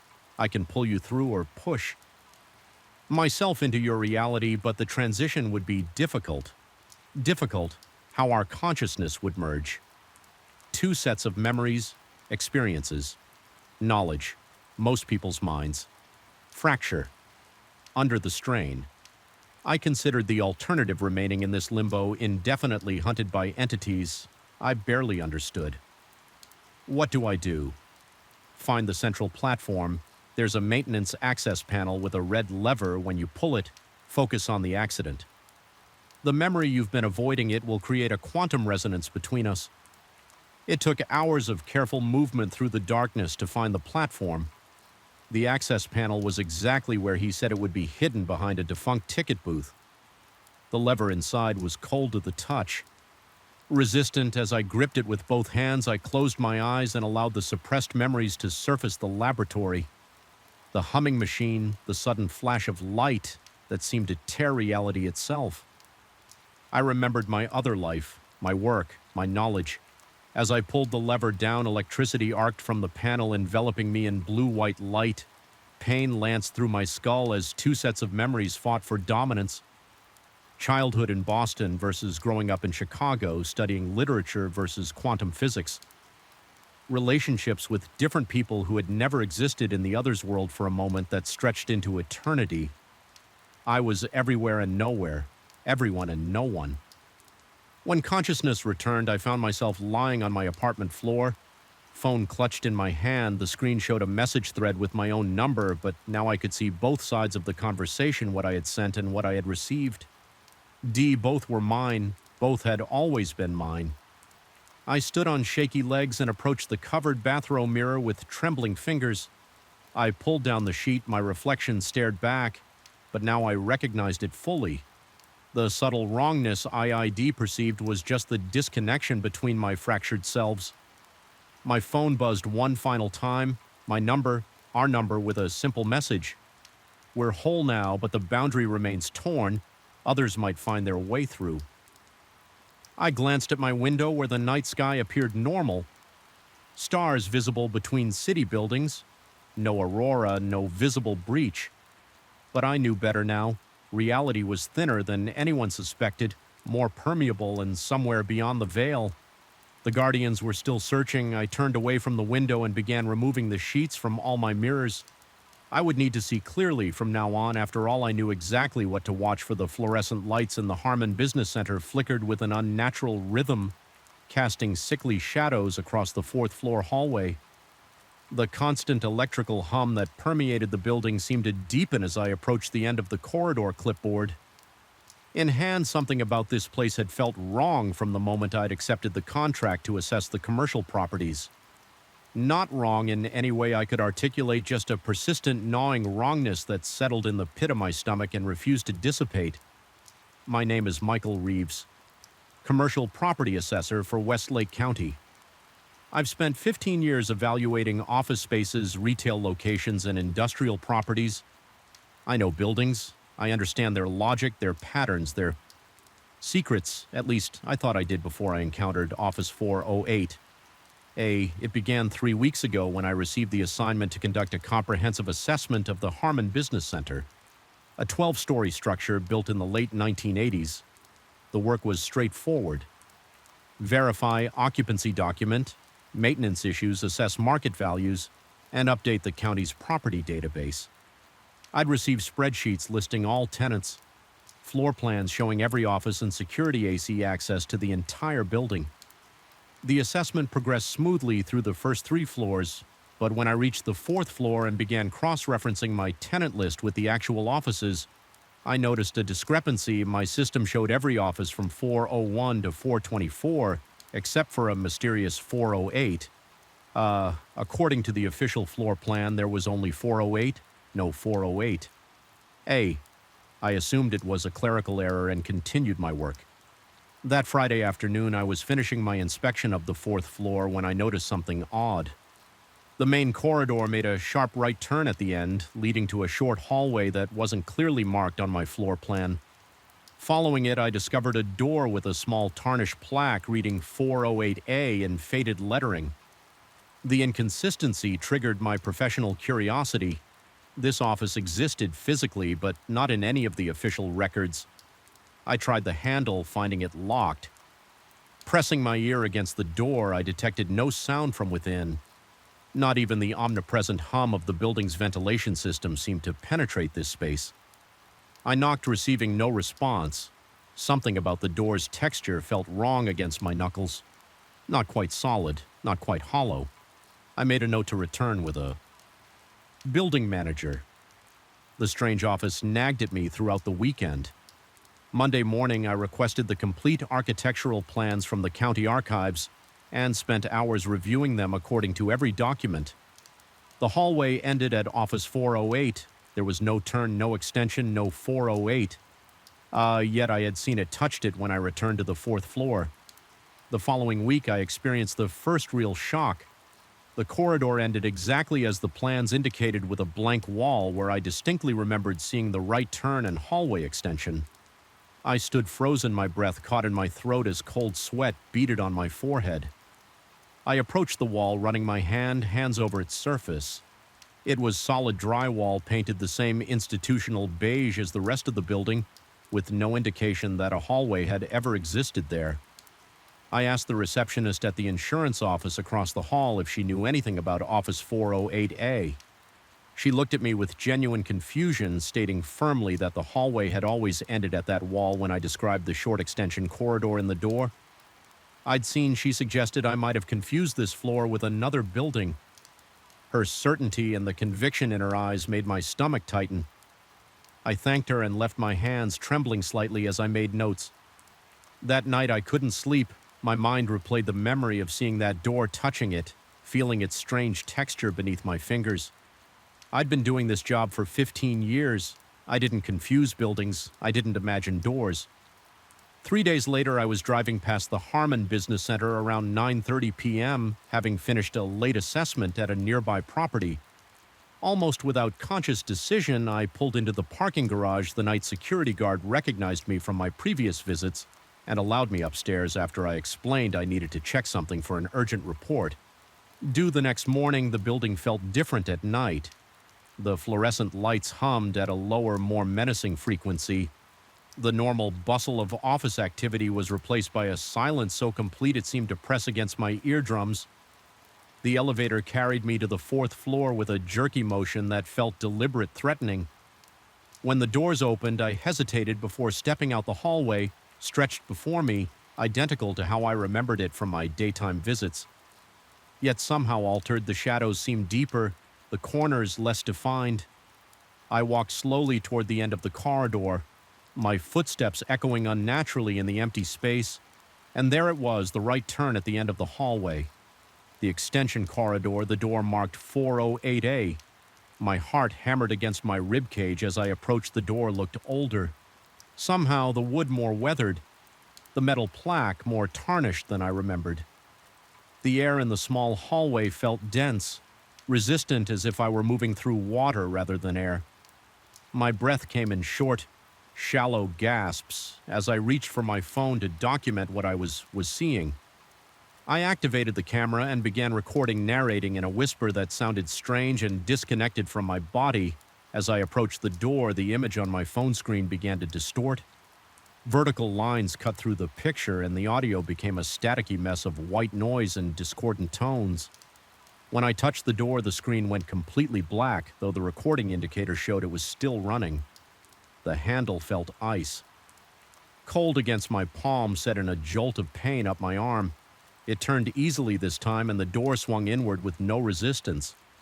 The opening revealed only darkness, not the absence of light, but a tangible darkness that seemed to absorb the hallway illumination at its edges. Standing at the threshold, I felt a pressure differential, as if the space beyond the door was drawing air from the corridor. That's when I heard a sound from within the darkness. Not a voice, not machinery, but something between a whisper and the rustle of paper. It conveyed intention without words, awareness without presence. My skin erupted in goosebumps, and a wave of nausea crashed over me. Every instinct screamed for retreat. I backed away, watching as the darkness seemed to seep around the edges of the doorframe like black smoke. The door remained open, an invitation or a threat I couldn't interpret. When my back hit the opposite wall, I turned and ran, not stopping until I reached the elevator. My hand shook so violently I could barely press the button for the lobby in the parking GUGE. I sat in my car for nearly an hour, trying to calm my racing heart and rationalize what I'd experienced. When I finally felt composed enough to drive, I checked my phone to review the video evidence. The recording was there, nearly 6 minutes long, but played back as visual static and a horrible screeching noise that forced me to mute my phone. The final frame showed what looked like elongated fingers reaching toward the camera before cutting to black. I told myself I needed verification. Confirmation from another person that what I was experiencing was real. The next morning, I returned to the building with James, a security supervisor I'd befriended during my assessments. I explained that I needed to check something on the 4th floor, but didn't elaborate on what we might find. As we walked the corridor together, I felt a creeping dread when we approached the end, as I feared and somehow expected the hallway terminated in the same blank wall I'd seen during my daytime visits. James looked at me with growing concern as I described the extension corridor and office. 408A, I showed him the corrupted video, which now displayed nothing but black frames and produced no sound at all. He suggested gently that I might be overworked. that stress can cause perceptual distortions. I couldn't blame him for his skepticism, but his disbelief only deepened my isolation. Over the next 2 weeks, I visited the Harmon Business Center at different times, documenting when the mysterious extension appeared, and when it didn't, a pattern emerged. The corridor extension in office 408A were visible only after sunset and before sunrise. During business hours, the hallway always ended in a blank wall.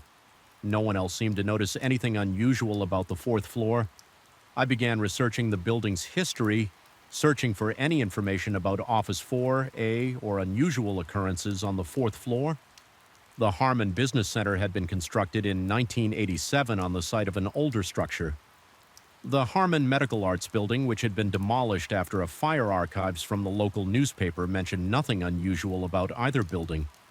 Though I did discover that the original structure had housed psychiatric offices last night. I returned to the building around midnight, determined to investigate Office 408A more thoroughly. I signed in with the night guard who had grown accustomed to my odd hours and took the elevator to the fourth floor as anticipated. The extension corridor and Office 408A awaited me at the end of the hallway.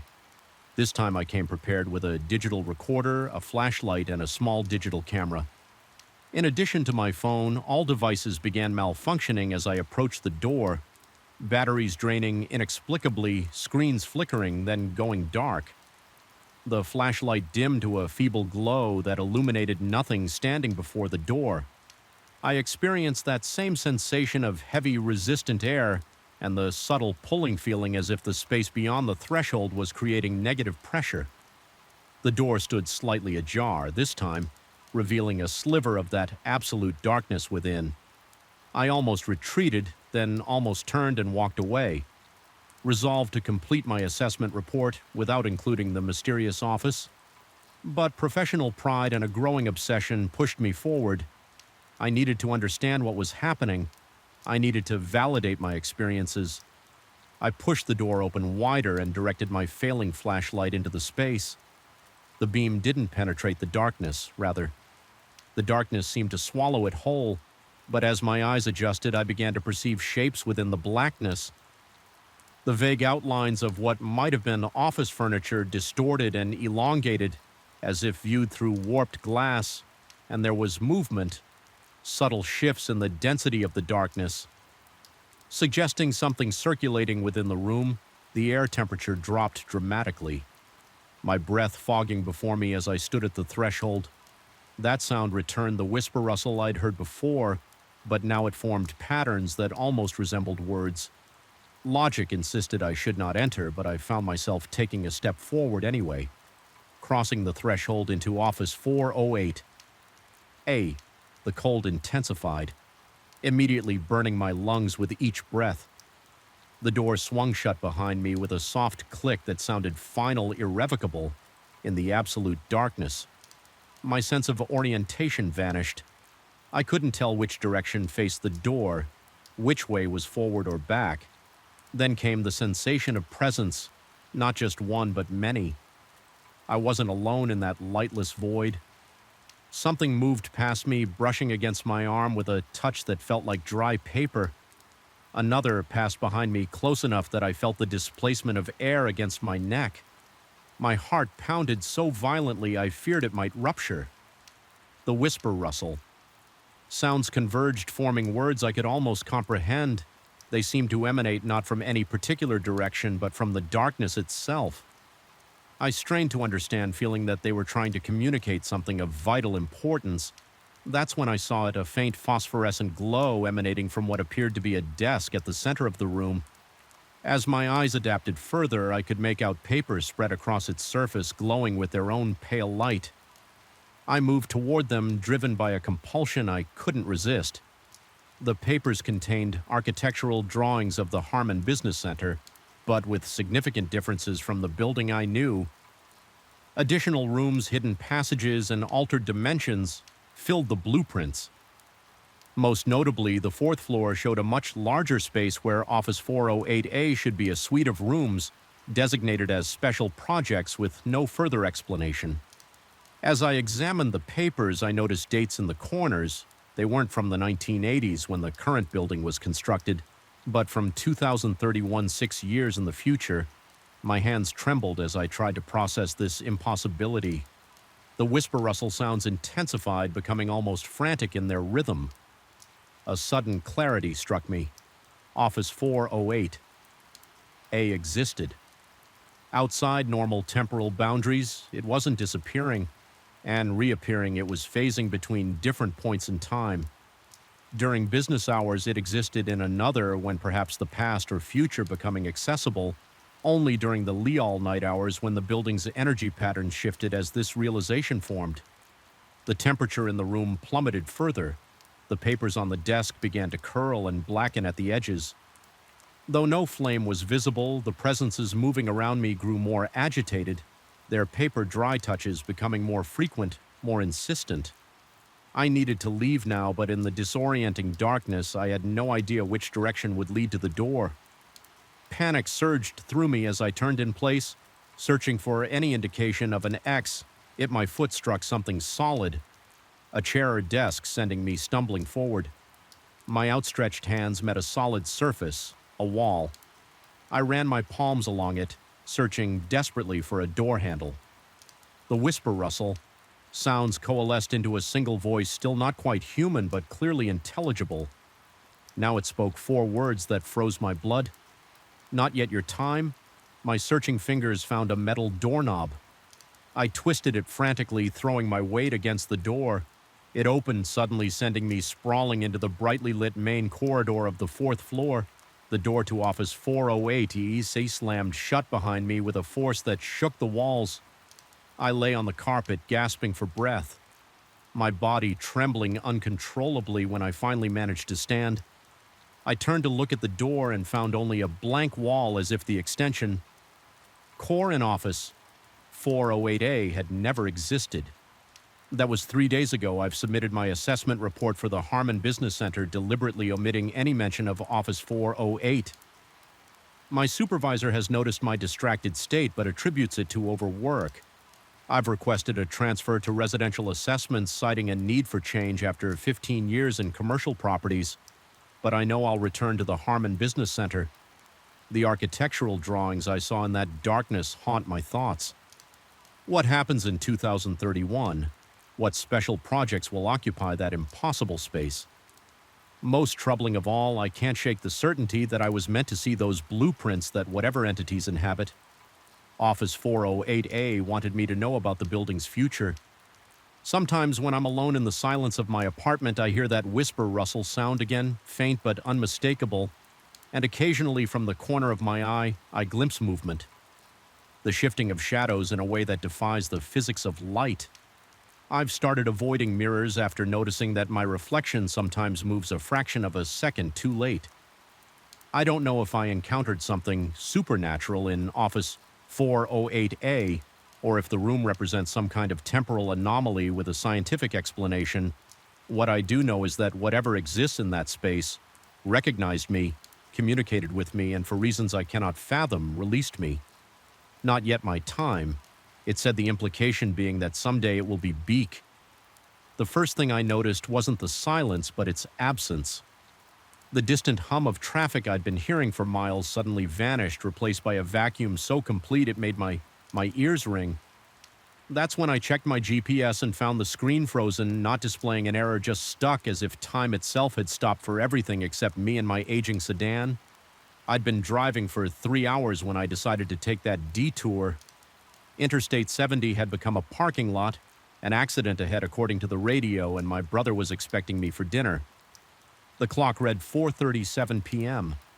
The GPS adjusted a secondary route that would rejoin the highway past the congestion, so I took the next exit without hesitation. State Road 177 looked innocuous enough, a 2-lane asphalt ribbon cutting through dense woodlands. Nothing about it suggested what was to come. 20 minutes in, the trees grew thicker, pressing against the edges of the road. The late afternoon sun filtered through the canopy in fractured patterns that made my eyes strain to adjust between light and shadow. That's when my phone lost signal, a minor inconvenience. I told myself the GPS would still work offline, except it didn't. The blue dot representing my position remained stuck while the directional arrow spun uselessly. I maintained my speed, confident the road would eventually lead somewhere. Recognizable, that's when I noticed the first mileage sign, 177 South 23 Mill to Junction 40. Standard green reflective material, nothing unusual. 2 minutes later, another sign appeared, 177 South 25 miles to Junction 40. My foot eased off the accelerator had I misread the first sign.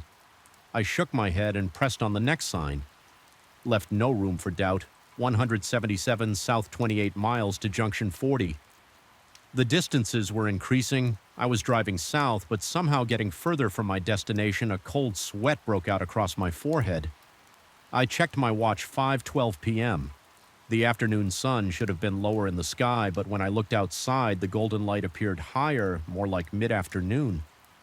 My dashboard clock now read 3:47 p.m., nearly an hour earlier than when I'd left the interstate. I pulled onto the shoulder tires, crunching over gravel. The engine idled as I gripped the steering wheel until my knuckles whitened. My breathing came in short, painful gasps as if the air inside the car had thinned through the windshield. I watched the shadows cast by the trees gradually shrink and shift. Direction, the sun was rising in the west. 10 minutes passed, according to my watch, though the car clock now read 2:15 p.m. The forest had fallen into an unnatural silence. No birds, no rustling leaves. Despite the visible movement of branches in the wind, I felt a pressure in my ears like when descending in an airplane, except it wouldn't equalize. No matter how much I swallowed, followed fumbling with shaking hands, I tried restarting the car's infotainment system. The screen went black, then displayed the manufacturer's logo for an excruciating length of time before finally rebooting the clock. Reset to 12 a.m. rings, then immediately jumped to 5:47 p.m. Later than when I'd started this journey. Something flickered in my peripheral vision, a dark shape moving between trees about 50 yards ahead, too large to be a deer, too fluid to be human. When I focused directly on the spot, nothing was there, but the sensation of being watched intensified until my skin prickled with gooseflesh. I decided to turn around whatever strange phenomenon was affecting this stretch of road. I wanted no part of it. I shifted into drive and pulled back onto the asphalt, executing a careful three-point turn. The road behind me stretched empty and straight, far straighter than I remembered I could see at least a mile back, with no curves or hills to obscure the view. This wasn't the same winding road I'd been traveling. The fuel gauge caught my attention 3/4 full when I'd exited the interstate. Now hovering just above empty, the trip computer showed I traveled 187 miles since my last fill-up. Impossible, given that I'd only driven about 40 miles from home. My throat constricted as I accelerated north. The speedometer read 55 mech, but the trees passed by with unnatural slowness, as if I were crawling along at 20. My hands trembled against the steering wheel and a persistent throbbing had begun behind my right eye. I pressed harder on the accelerator, 65, 75-mile Piers. The engine strained and wind, but the landscape's passage remained eerily unhurried. A road sign appeared, 177 North 32M to Interstate 70. Hope surged briefly. I was headed in the right direction, but the next sign less than a minute later read 177 North 35M to Interstate 70. The same impossible regression. My watch now read 6:30 p.m., while the car's clock showed 1:32 p.m. Outside, the light had shifted again, taking on the amber quality of late afternoon. The sun now hung where it should have been at that hour, but I couldn't shake the certainty that it had been in at least 3 different positions in the sky since I'd pulled onto this road. Something dark moved across the road about a 1/4 mile ahead. Not an animal, more like a smudge of shadow disconnected from any object capable of casting it. It slid across the asphalt with deliberate slowness before dissolving into the trees. I blinked rapidly, convinced my exhaustion was causing visual hallucinations. The radio suddenly crackled to life, though I hadn't touched its static at first. Then fragments of voices, not a clear broadcast, but snippets of conversations overlapping each other. I caught phrases, should turn back now and they never leave. And most disturbingly, he thinks he's still driving before I punch the power button. The voices continued for 3 more seconds before cutting out. My heart hammered against my ribs with such force I could see my shirt moving. My mouth had gone completely dry and the inside of my cheeks tasted metallic. Like blood without injury, the car felt simultaneously too small and too empty, as if the space behind me had expanded into an impossible void. I didn't dare look in the rearview mirror. A wooden sign appeared on the roadside, not a standard highway marker, but a hand-painted placard. I would have expected to see outside a rural business. Larson's Gas and Grocery, last stop for 60 miles. Below it in smaller letters as 1953, the paint looked fresh desperation and my near empty. Tent Tank made the decision for me. I slowed as a small clearing appeared on the right, revealing a single-story clapboard building with 2 ancient gas pumps out front. The place looked like it had been plucked straight from the 1950s down to the Coca-Cola thermometer hanging beside the front door. No other vehicles were visible. I pulled up to the pump and the gravel crunched under my tires with abnormal loudness in the stillness.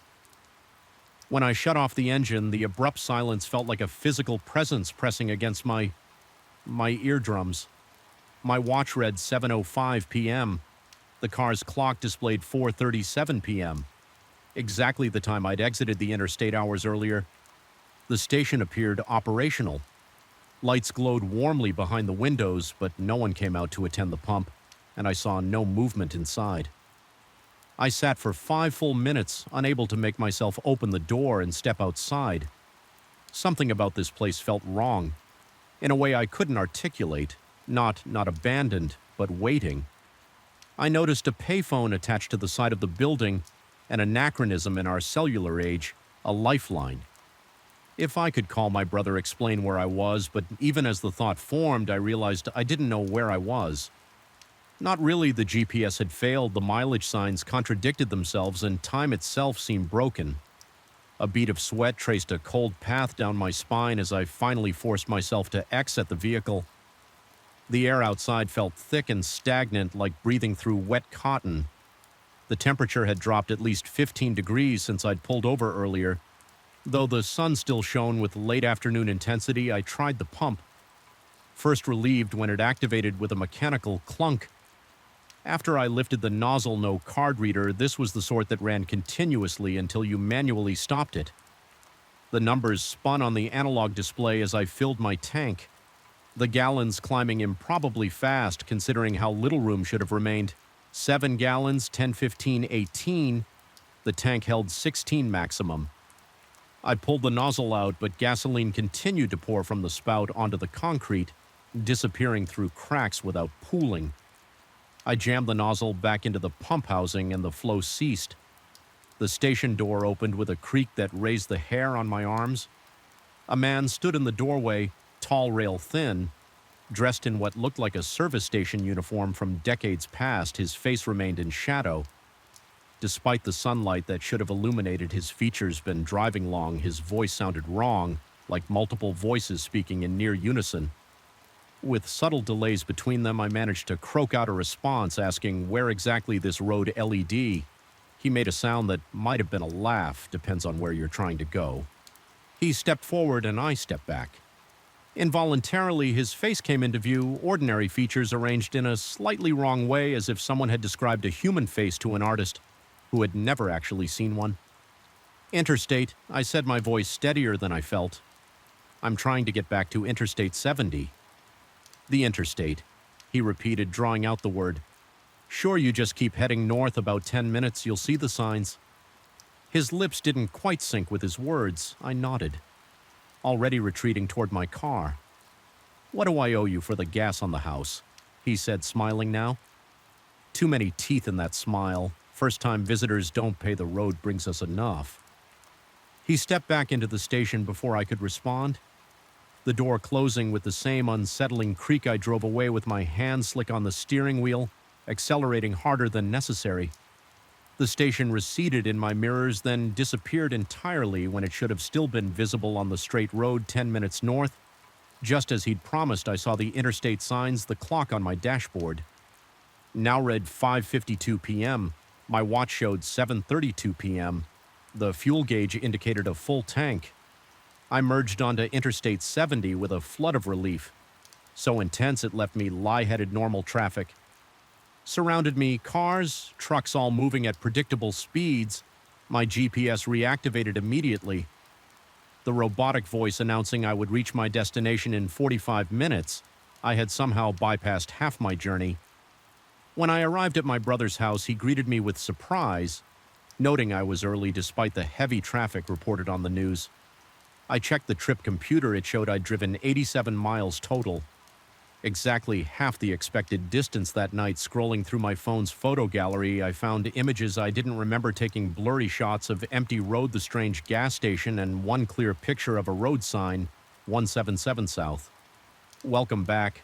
I've taken the interstate exclusively since then, but sometimes when I'm driving alone at dusk, my GPS will suggest an alternate route, a quicker way to avoid traffic. The screen will flicker momentarily and I'll catch a glimpse of a road that isn't marked on any map, a road numbered 177, and sometimes in my rearview mirror, I see a service station attendant with too many teeth, watching and waiting for me to take that turn again.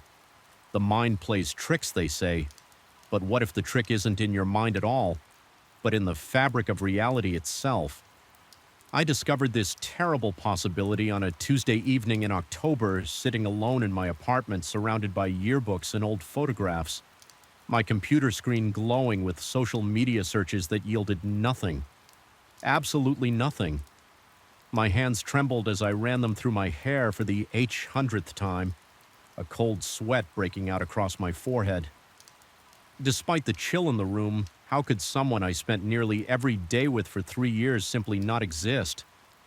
How could Marcos Alvarez, my closest friend during high school, have vanished not just from my life, but from existence itself?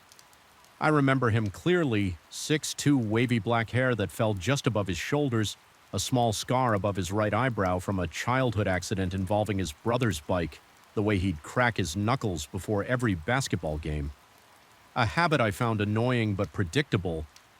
His laugh, a short explosive burst, followed by a wheezing sound when something really got him going. The smell of his mother's homemade empanadas that he'd bring for lunch occasionally and always share with me. These memories aren't vague impressions, they're vivid. Detailed recollections of someone I knew better than most of my family members. Yet here I was, 32 years old, staring at our senior yearbook, and Marcos wasn't in it. Not in our class photo, not in the basketball team picture where he'd been starting power forward, not in any of the candid shots from prom where we both gone stag and spent most of the night making fun of the couples on the dance floor in the basketball team photo, where I clearly remember Marco standing behind me with his hands on my shoulders. There was instead a short blonde kid named Trevor whom I barely recall from math class. This discrepancy first occurred to me 3 weeks ago when my mother shipped me a box of my old high school memorabilia she'd found. While cleaning out the attic, among the items was a trophy our debate team won junior year. I distinctly remembered that tournament Marcos and I had prepared for weeks, staying up late at his house, refining arguments, his father bringing us coffee at midnight, despite his mother's protests about seeing the moment we won. Marcos had grabbed me in a bee hug so tight I could barely breathe, whispering "We actually did it, man," in my ear with a voice thick with emotion, but the inscription on the trophy listed only my name and that of Sarah Martinez, a girl I certainly knew but had never partnered with for debate. When I called my mother to ask about this, her confusion was genuine. She'd never heard of Marcos Alvarez, maybe from college, she suggested, but no, I was certain he was from high school. I even described him to her, his height, his hair, the black leather jacket he wore nearly every day. Despite the Texas heat, nothing registered. I became obsessed with finding proof of his existence. I contacted old classmates through Facebook. Casual messages asking if they remembered Marcos from the basketball team or debate club, each response. Twisted the knife deeper, no one remembered him. Some suggested I might be thinking of Marcus Reynolds, a popular senior when we were sophomores, but that wasn't right. Others thought perhaps I was confusing high school memories with college ones. As my mother had suggested, I dug out old papers from high school, convinced I'd find his name on group assignments or at least a mention in my own juvenile journals. Nothing I found a paper I specifically remembered writing with him. Our analysis of The Great Gatsby that earned us an A+ in AP English, but the paper showed only my name at the top. The rational part of my brain suggested there must be a simple explanation. False memories are a documented psychological phenomenon. Perhaps I'd created Marcos as a composite of several friends, or maybe there was a real Marcos but from a different period of my life and my mind had simply misplaced him in time. But these explanations felt hollow against the sheer volume and clarity of my memories. It was during this period of questioning that I began to notice strange occurrences around my apartment. At first they were subtle enough to dismiss a book out of place, a cup I didn't remember leaving on the counter, my keys on the hook when I thought I'd left them by the door. But as my search for evidence of Marcos intensified, so did these disturbances. One night I woke at 3:17 a.m. to the sound of basketball dribbling. Not from outside, not from a neighbor's TV, but from inside my living room. My mouth went dry instantly and I lay paralyzed as the rhythmic thump, thump, thump continued for exactly 47 seconds before stopping abruptly. The next morning I found nothing out of place but the faint smell of gym sneakers lingered in the air. I installed a security camera in my living room that weekend. It recorded nothing unusual for the first few. Nights, though, I continued to hear sounds, whispered conversations just at the edge of comprehensibility, laughter that seemed to come from inside the walls, the creak of my couch as if someone had just sat down when no one was there. The camera captured none of this. Then on the fifth night, something changed. Reviewing the footage the next morning, I noticed a glitch at 3:17 a.m.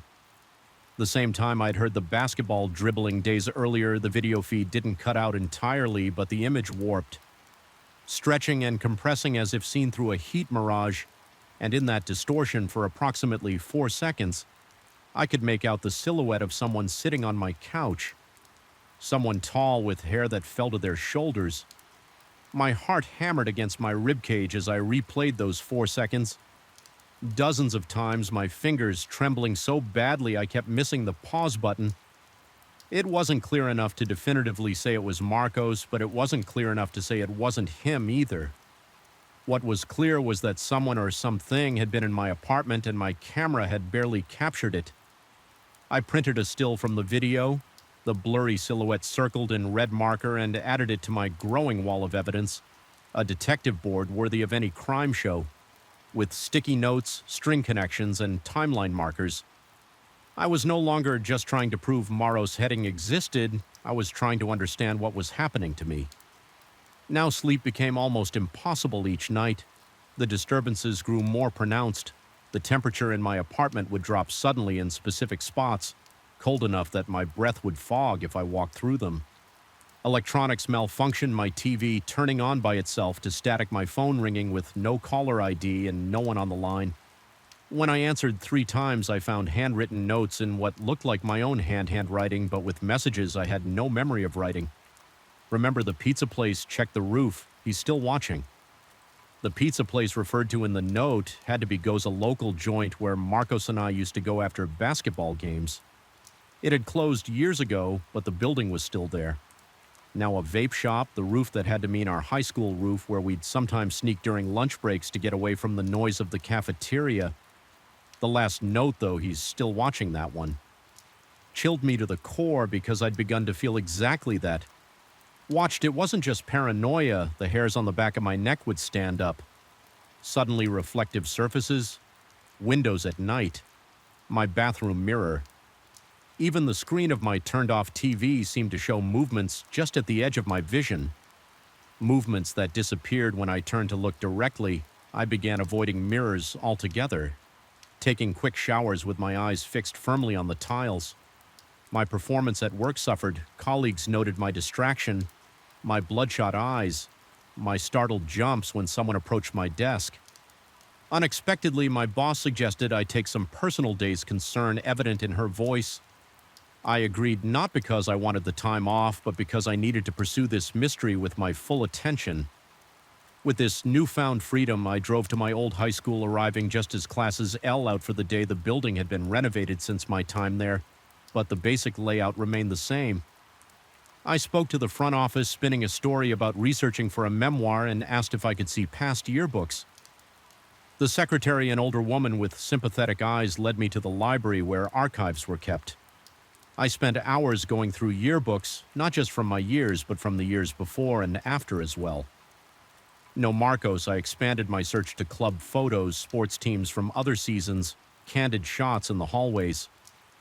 Nothing according to these records. Marcos Alvarez had never attended Westlake High as I was leaving. Deflated and more confused than ever, I passed the trophy case in the main hallway. There among the sporting achievements and academic honors was our debate trophy. I pressed my face close to the glass, my breath fogging the surface as I read the inscription. My name and Sarah Martinez's just as on my copy at home. But as I pulled back, the reflection in the glass showed something that made my blood run cold over my shoulder. Just behind me stood a tall figure with shoulder-length dark hair. I spun around so quickly I nearly fell, but there was no one there. Just confused students giving the weird adult a wide berth as they hurried to their buses. The drive home was a blur.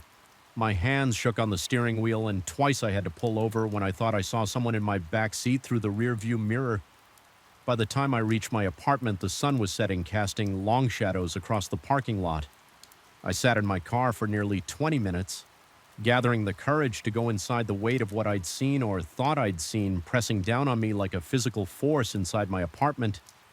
Everything was exactly as I'd left it, yet somehow different. The air felt charged like the atmosphere before a thunderstorm.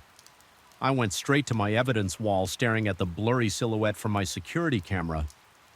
That's when I noticed something I'd missed before. A reflection in my TV screen, visible in the corner of the frame, a tall figure standing behind me as I slept on the couch. My legs gave out and I sank to the floor, my back against the wall. Eyes fixed on that image, the rational explanations I'd been clinging to evaporated. This wasn't false memory or misplaced nostalgia. Something was happening that defied conventional understanding. I grabbed my laptop with shaking hands and began typing everything I could remember about Marcos. Every interaction, every conversation, every shared experience. The words poured out of me in a frantic stream, as if by documenting him thoroughly enough, I could somehow anchor him to reality. I wrote for hours, pausing only when my fingers cramped or when strange sounds from elsewhere in the apartment demanded investigation at 3:17 a.m. My laptop screen went black, not the gradual fade of a dying battery, but an instantaneous switch to darkness. In the reflection of the screen, I saw him, Marcos, standing behind me, his expression unreadable in the dim light. I couldn't move, couldn't breathe. As he leaned down toward my ear, the voice that came was familiar yet distorted, as if speaking through water you weren't supposed to remember for me. I closed my eyes instinctively, my heart threatening to burst from my chest when I opened them again. My laptop screen had returned to normal, the document with all my memories of Marco still open, but there was new text at the bottom, text I hadn't written. Some things are forgotten for a reason, some people exist between worlds. I was your friend, but I was never supposed to be real by remembering me. You've torn something that shouldn't be torn. I'm neither here nor there now, and neither are you. I live with this knowledge now. I've stopped trying to prove Marcos existed to others or to myself. The disturbances in my apartment have ceased, but the feeling of being watched of, straddling some invisible boundary between realities, has become my constant companion. Sometimes in crowded places, I'll see him in my peripheral vision or sense his presence just behind me. I never turn to look anymore. My memories of Marcos remain vivid, but I've come to understand they occupy a space between truth and fantasy reality, and something else. Perhaps he was a visitor from another plane of existence who befriended me and then had to leave. Perhaps I somehow created him through intense loneliness, gave him form and substance through sheer force of will. Or perhaps there are glitches in reality itself, tears in the fabric that sometimes heal over erasing what should never have been. Whatever the truth, I know one thing with certainty. He remembers me too, and sometimes in the quiet hours before dawn, that's the most terrifying thought of all. Anil to the human mind is adept at creating patterns from randomness, at finding faces in the static. But what happens when the pattern finds you? When the static watches back, I used to be certain about the boundary between imagination and reality. Now I'm not so sure. It began on a Tuesday night in late October when the darkness seemed to swallow more than just the light. I've always been the last to leave the office. Baxter and Sons Financial Consulting occupies the fifth floor of the Westridge Commercial Complex, an aging building that stands isolated at the edge of an industrial park, surrounded by nothing but empty lots and the occasional storage facility 5 miles from the nearest residential area. It's the kind of place that empties completely after business hours, leaving behind only the hollow echo of fluorescent lights and the distant hum of the highway. That night I had stayed later than usual, caught in the labyrinth of quarterly reports that demanded immediate attention. By the time I shut down my computer, the digital clock on my desk read 11:42 p.m. The cleaning crew had come and gone hours ago, leaving behind the chemical scent of industrial disinfectant that always made my sinuses burn as I gathered my belongings. The silence pressed against my eardrums like cotton wool.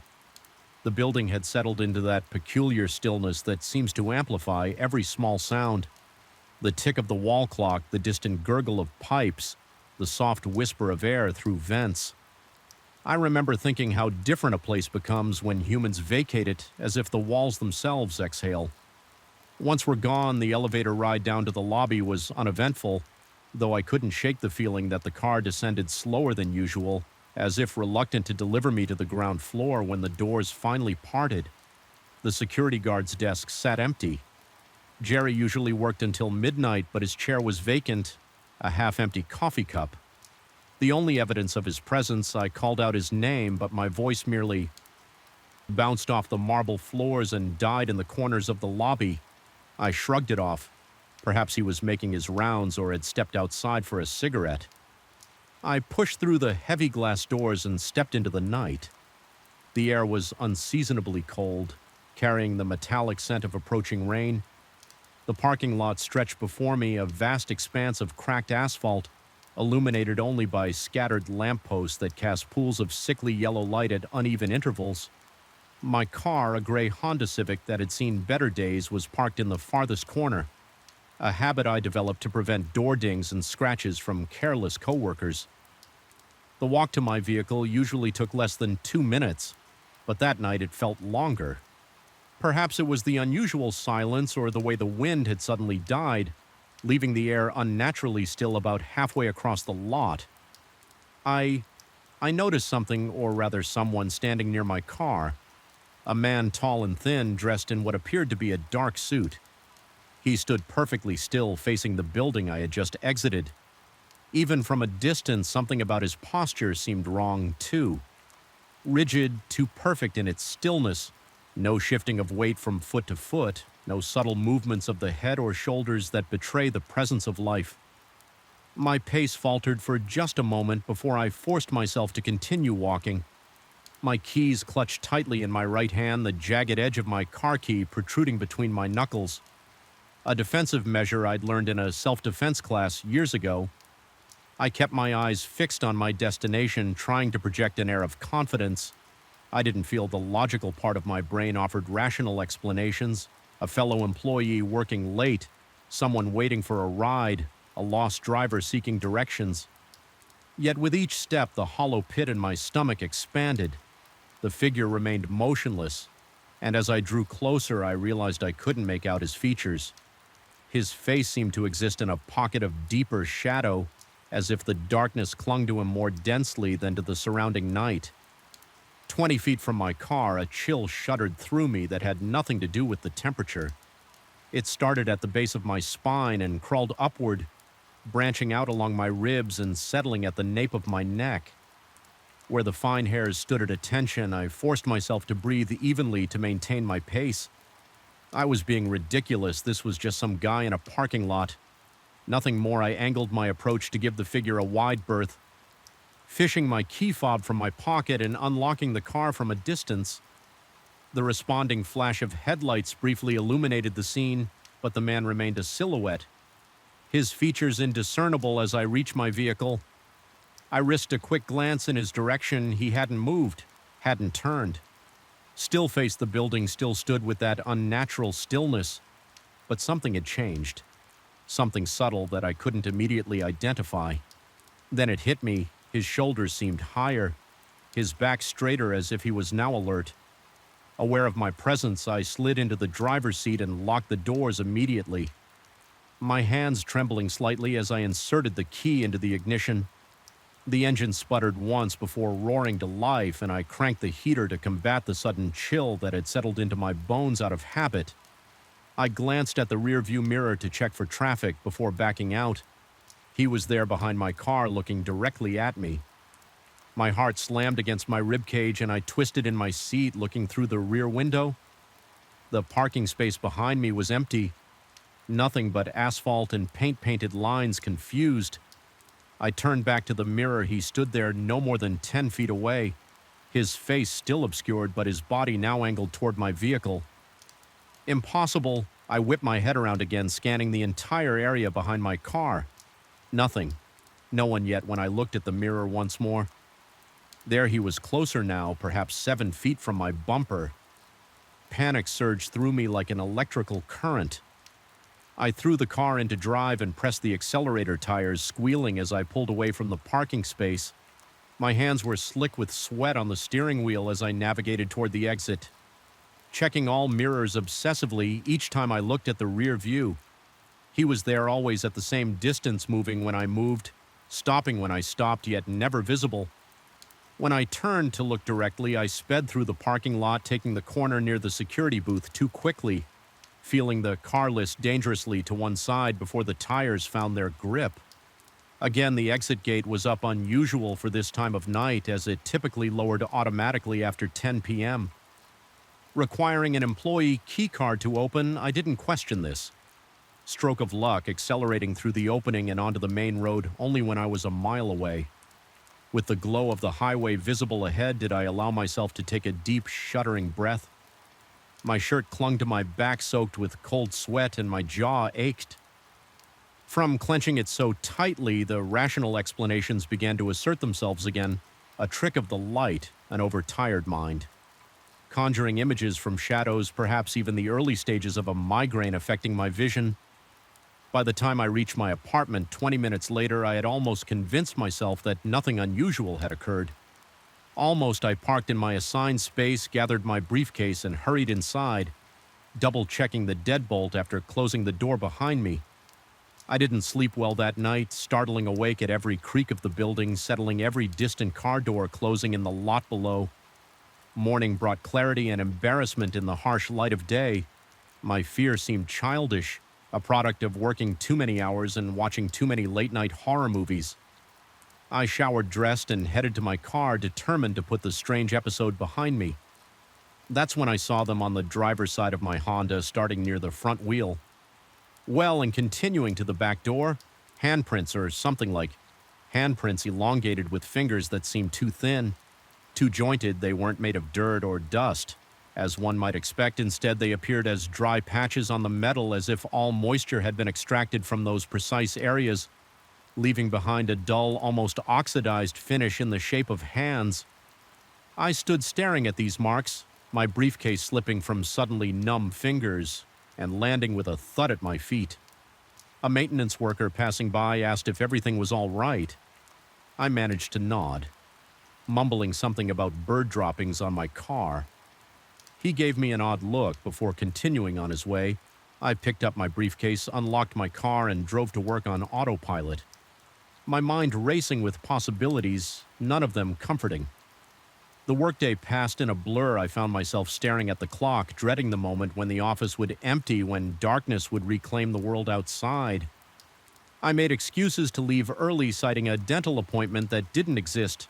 As I walked to my car at 4:30 p.m., I scrutinized every shadow, every reflective surface. The handprints remained unmistakable in the afternoon sun. I drove straight to a car, was feeding bills into the automated machine. With trembling fingers, I watched through the windshield as jets of water and soap assaulted my vehicle from all sides, scrubbing brushes working methodically over every surface. When the cycle finished and I pulled out of the bay, I immediately checked the side of the car. The handprints remained. untouched by water soap or mechanical brushes. Over the next week, I became obsessed with removing these marks. I tried specialized cleaning products, then a clay bar treatment.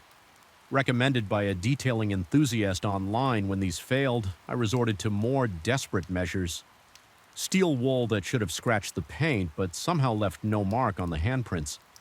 Then a small electric sander borrowed from my neighbor. Nothing affected those dry patches. They remained a perfect record of. Something's touch, something's claim. I began leaving work while the sun was still high, developed a sudden interest in carpooling with colleagues, invented reasons to have my vehicle serviced at shops far from my usual mechanic. I avoided looking in my rearview mirror whenever possible, and when necessity demanded it, I held my breath, half expecting to see that figure standing behind my car, watching waiting sleep, became elusive. My nights fragmented by jarring dreams where I drove endlessly down dark roads, the figure always visible in my mirror no matter how fast I drove or how sharply I turned. I would wake gasping sheets twisted around my legs, the phantom sensation of cold fingers on the back of my neck. 2 weeks after the initial incident, exhaustion had worn my nerves raw. I sat at my desk staring blankly at a spreadsheet that had long since lost its meaning. When my phone buzzed with a text message, it was from Jerry. The night security guard left your briefcase at security desk. Last night can hold until tonight. I frowned at the message. I hadn't been to the office the previous night, and my briefcase sat beside my desk where I'd placed it that morning. I typed back a quick response, explaining the confusion, then returned to my work. Minutes later, my phone buzzed again. Sorry for mix-up, gentleman who left it said he was you, tall guy, thin dark suit, very formal. Said you'd be back for it. The blood in my veins turned to ice water. I stood abruptly, my chair rolling back and colliding with the cabinet behind me. My coworkers glanced up at the noise, their expression shifting from surprise to concern as they took in my pallor, my wide eyes, the visible tremor in my hands. I fabricated an explanation about a family emergency and left immediately, ignoring the worried queries that followed me to the elevator in the parking garage beneath the building. I approached my car, cautiously examining it from every angle before unlocking it. The handprints seemed darker somehow, more defined, as if whatever had left them was pressing harder, becoming more substantial with each passing day. That night, I checked into a hotel 20 miles away, using cash and a name that wasn't mine. I left my car in long-term parking at the train station and took a cab, watching the side mirror obsessively during the entire ride. In my room, I pushed a heavy dresser against the door, closed the blackout curtains, and sat on the edge of the bed, my back against the headboard, a lamp on either side casting away the shadows around 3 a.m. Exhaustion finally overcame vigilance, and I drifted into uneasy sleep. I'm not sure how long I slept before a noise jolted me awake, a soft rhythmic tapping like fingernails on glass. I lay perfectly still, listening, trying to identify the source. The tapping continued, patient, unhurried. My eyes were drawn to the bathroom door, which stood slightly ajar, revealing a sliver of darkness beyond as I watched the door begin to swing open. Slowly, silently, the tapping stopped. From the darkness of the bathroom emerged a hand, long-fingered, pale, with joints that bent at unnatural angles. It gripped the edge of the door, the knuckles bulging beneath papery skin. I wanted to scream, to run, but my body refused to obey. The hand was joined by another, then the suggestion of shoulders, the hint of a head. I squeezed my eyes shut, reciting in my mind that this wasn't happening, couldn't be happening. When I opened my eyes again, sunlight filtered through the edges of the curtains. The bathroom door was closed. I approached it carefully, heart hammering in my chest, and flung it open to reveal nothing but ordinary fixtures, shower, sink, toilet. No sign of an intruder, no evidence of the nightmarish vision. I checked out immediately, returning to my apartment only long enough to pack essential items before driving to my sister's house in the next state. I told her I was having work done on my place, a convenient lie she accepted without question. For 3 days, I experienced something close to peace. My car remained unmarked. The handprints had vanished during my absence. I began to wonder if perhaps the entire episode had been a manifestation of stress, a temporary break with reality brought on by overwork and isolation. On the fourth morning, I stepped outside to retrieve the newspaper from my sister's driveway. A car was parked across the street. My car, my Honda Civic, which should have been sitting in my sister's garage where I'd left it the previous evening. As I stared in disbelief, I noticed movement in the driver's seat. Someone sat there, hands resting on the steering wheel. I crossed the street slowly as if in a trance. The driver's window was rolled down, the seat was empty, but in the rearview mirror I could clearly see a reflection. A man in a dark suit staring back at me as I watched, frozen in place. His lips pulled back in what might have been a smile, revealing teeth too numerous, too sharp. The mirror showed his hand reaching toward me, long fingers extending beyond what should have been physically possible in reality. If such a concept still applied, nothing was there, just empty air, and the growing certainty that whatever boundary exists between the world of reflections and our own had become permeable. At least for him, I backed away, then turned and ran back to the house. I've been here for 2 days now, writing this account, trying to make sense of what's happening. My sister thinks I'm ill, has suggested doctors, therapists, even a short stay at a facility where I can rest. She doesn't understand that rest is impossible. Now that closing my eyes means seeing him standing beside my bed, watching, waiting. Last night, I covered every reflective surface in my room, the television screen, the window glass, even the face of my wristwatch. I lay in darkness, listening to the sounds of the house settling to my sister's soft snoring from the next room to the distant passing of cars on the main road. Just before dawn, my phone lit up with a notification, a text message from my own number. Look at your hand? I didn't want to. Every instinct screamed against it, but my eyes betrayed me. Dropping to my left hand, which rested atop the blanket. There, spread across my palm and extending to my wrist, was a handprint, dried, desiccated skin in the exact shape of long-jointed fingers. As I stared in horror, the mark began to spread, the moisture being pulled from my flesh as if by some unseen force, the pattern extending up my forearm. I don't know what he wants. I don't know why he chose me, but I know now that no distance will be sufficient. No hiding place secure enough. He exists in reflections and mirrors in the spaces just beyond direct sight, and he's patient. So very patient. I catch glimpses of him everywhere now in store windows, as I pass in the chrome finish of elevator doors in the black screen of my phone before it lights up. Always watching, always waiting for what I still don't know, but I suspect with growing certainty that sooner or later I'll find out the FL. Lights in our office never fully die, they simply decay. Hour by hour, their buzzing grows more insistent while their illumination dims, creating shadows that shift and stretch across empty desks. This gradual degradation of light is something you only notice when you're the last one left. When the building settles into that hollow quietness that makes every creak, every distant hum of the elevator machinery, every tick of the wall clock feel like a secret being whispered directly into your ear. I've worked countless late nights at Meridian Analytics, but it wasn't until 6 weeks ago that I realized these weren't the only sounds keeping me company. After hours, I'm a data analyst at a small financial consulting firm located on the 14th floor of an aging office building. Downtown, our space is modest. A reception area, 8 cubicles, a conference room, and 2 private offices. One belonging to Robert Mercer, the founder and managing partner. Mercer is demanding, but fair, the kind of boss who expects excellence but acknowledges hard work. He's methodical, always following the same routines, arriving precisely at 7:30 a.m., leaving at 6:15 p.m., and wearing the same style of charcoal suit with different colored ties to denote the day of the week. Tuesday is always navy blue, Wednesday is burgundy. His predictability became a comforting constant in my otherwise chaotic life. That night, I was hunched over spreadsheets cross-referencing orderly projections for a major client presentation. The following morning, the office had emptied 2 hours earlier. Mercer himself had left around 4, mentioning something about his daughter's piano recital.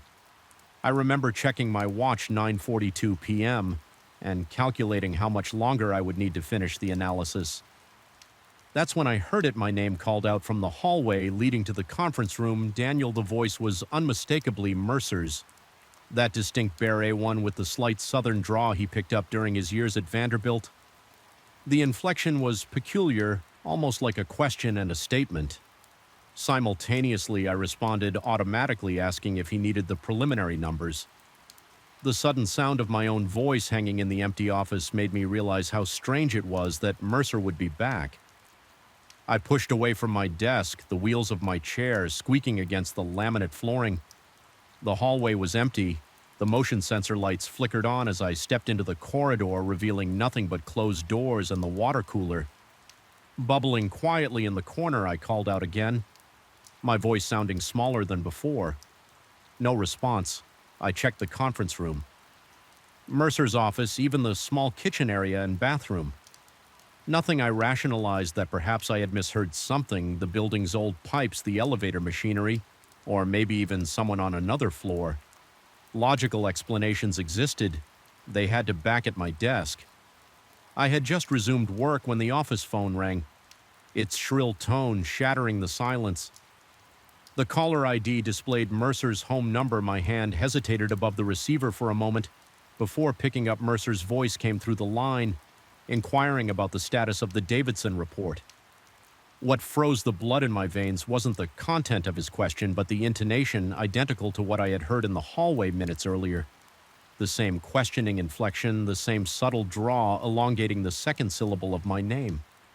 I managed to respond coherently, assuring him the report would be ready by morning. Throughout our brief conversation, my eyes remained fixed on the empty hallway, half expecting to see a figure materialize where the voice had originated. After hanging up, I sat motionless, listening intently to the ambient sounds of the office. The fluorescent light above my desk flickered rhythmically, casting intermittent shadows across my keyboard. I could have left then, should have. Instead, I convinced myself it was a coincidence. Perhaps an echo in the building's ventilation system had carried fragments of an earlier conversation. Perhaps stress and exhaustion were playing tricks on my perception. Rational explanations existed, but in the following days the incidents multiplied. Each occurrence followed the same pattern. I would hear Mercer's voice in the office shortly after he had physically left the building, followed by an actual communication from him from another location. Sometimes it was a phone call, sometimes a text or email, but always with the same vocal patterns or writing style. I had just heard in the empty office the phenomenon wasn't limited to my name being called. Once I heard what sounded like Mercer discussing quarterly projections with someone in the conference room, complete with the distinctive way he tapped his pen against the table. For emphasis, when I investigated, the room was dark and unoccupied. 20 minutes later, he sent a company-wide email outlining the exact same points about the quarterly forecast. My colleagues noticed the change in my behavior. How could they not? I began to flinch at sudden sounds, to stare too long at empty spaces. I installed a small mirror on my monitor to watch the area behind me. My work suffered as I spent increasing amounts of time analyzing patterns when Mercer left. Where I heard the voice, what was communicated, and when the actual communication followed, I mapped it all in a spreadsheet, searching for correlations for any data point that might explain what was happening. According to my calculations, the time between hearing the voice and receiving the actual communication from Mercer was decreasing. Initially, it had been minutes, then seconds. I began to fear the moment these events would occur simultaneously. What would it mean when the echo arrived at the same moment as the source? Sleep became elusive. When I did manage to drift off, my dreams were filled with voices emanating from empty rooms, calls that came from nowhere and everywhere at once. I began to record everything, setting up my phone to capture audio whenever I was alone in the office. Most recordings picked up nothing but the ambient sounds of the building, but occasionally there it was. Mercer's voice, faint but distinct, saying words I would later receive in an email or hear in a phone conversation. I shared my concerns with no one. How could I explain that something in our office was anticipating my boss's communications, that something was replicating his voice with perfect accuracy before he even spoke? The words from wherever he actually was, the rational explanations grew thinner, more implausible. With each occurrence, 4 weeks into this nightmare, I decided to stay late. specifically to confront whatever was happening. I positioned myself in the central area of the office after everyone had left waiting for Mercer's voice. The air conditioning hummed softly, punctuated by the occasional ping from the elevator down the hall. Sweat bead along my hairline. Despite the cool air, my throat felt constricted, my mouth dry as paper at precisely 7:43 p.m. It came not from the hallway this time, but from directly beside Mercer's office. Need to revive the Blackwood proposal. The numbers don't add up. The voice was so clear, so present, that I could almost feel the breath that should have carried those words. My heart hammered against my ribs as I approached Mercer's office. The door was closed. The light off my hand trembled as I gripped the handle, turned it slowly, and pushed the door open. The office was empty, bathed in the dim glow from the city lights. Filtering through the blinds, I stepped inside my shoes. Silent against the carpet, nothing seemed disturbed. Mercer's desk was organized as always, laptop-gone pens arranged by color, family photo angled precisely toward his chair. Then my phone buzzed in my pocket. A text from Mercer: need to revise the Blackwood proposal. The numbers don't add up. Can you take another look tonight, word for word? Inflection for inflection. If text could carry such a thing, I stumbled backward out of his office.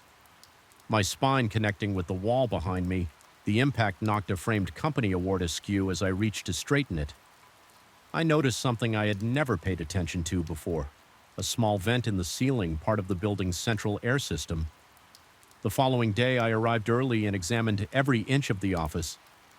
I discovered similar vents positioned throughout the space, all connected to the central HVAC system that serviced the entire building. An idea began to form, not a rational explanation, but something adjacent to one. I researched architectural acoustics, how sound travels through buildings, how certain structures can create anomalous acoustic effects. I found cases of acoustic mirrors where the unique architecture of a space could capture sounds and reproduce them elsewhere. Under specific conditions, none of it fully explained what I was experiencing, but it provided a framework. However tenuous to cling to that. Evening, I stayed late again, this time with a different purpose. When everyone had gone, I systematically moved through the office, carefully placing small pieces of duct tape over the vents, not blocking them entirely, but changing their acoustic properties. I felt ridiculous, like a man constructing a tinfoil hat, but desperation had overtaken my sense of self-consciousness. I returned to my desk and waited. Hours passed without incident. My shoulders had just begun to relax when the sound came: Mercer's voice discussing third-quarter projections. But this time it was different. The voice sounded distorted, as if speaking through water. More importantly, it came from everywhere at once, reverberating throughout the office rather than from a specific location. My skin prickled with goosebumps as I realized the voice wasn't coming from the vent at all. The tape had merely changed how it manifested. I sat frozen, listening as the voice continued for nearly 30 seconds before fading away. My phone remained silent. No email appeared for the first time. There was no corresponding communication from the real Mercer. I waited another hour before giving up and heading home. My mind racing with possibilities. Had I somehow disrupted the pattern? Had I made things worse? The answer came the next morning when I arrived at work. There was a strange energy in the office. Colleagues huddled in small groups, speaking in hushed tones. Our receptionist informed me that Mercer wouldn't be in today. He had been hospitalized overnight. After experiencing what doctors suspected was a transient ischemic attack, a mini-stroke, he had collapsed while working on quarterly projections at home. The timing aligned perfectly with when I had heard the distorted voice over the subsequent days.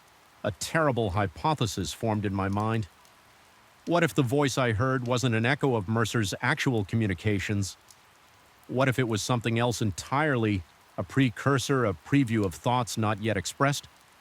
What if by disrupting the acoustic properties of our office, I had somehow interfered with whatever natural process was occurring? Mercer returned to work the following week, seemingly recovered but noticeably subdued. The doctors had found nothing conclusive, attributing his episode to stress and overwork. He appeared thinner, paler, his voice slightly weaker than before.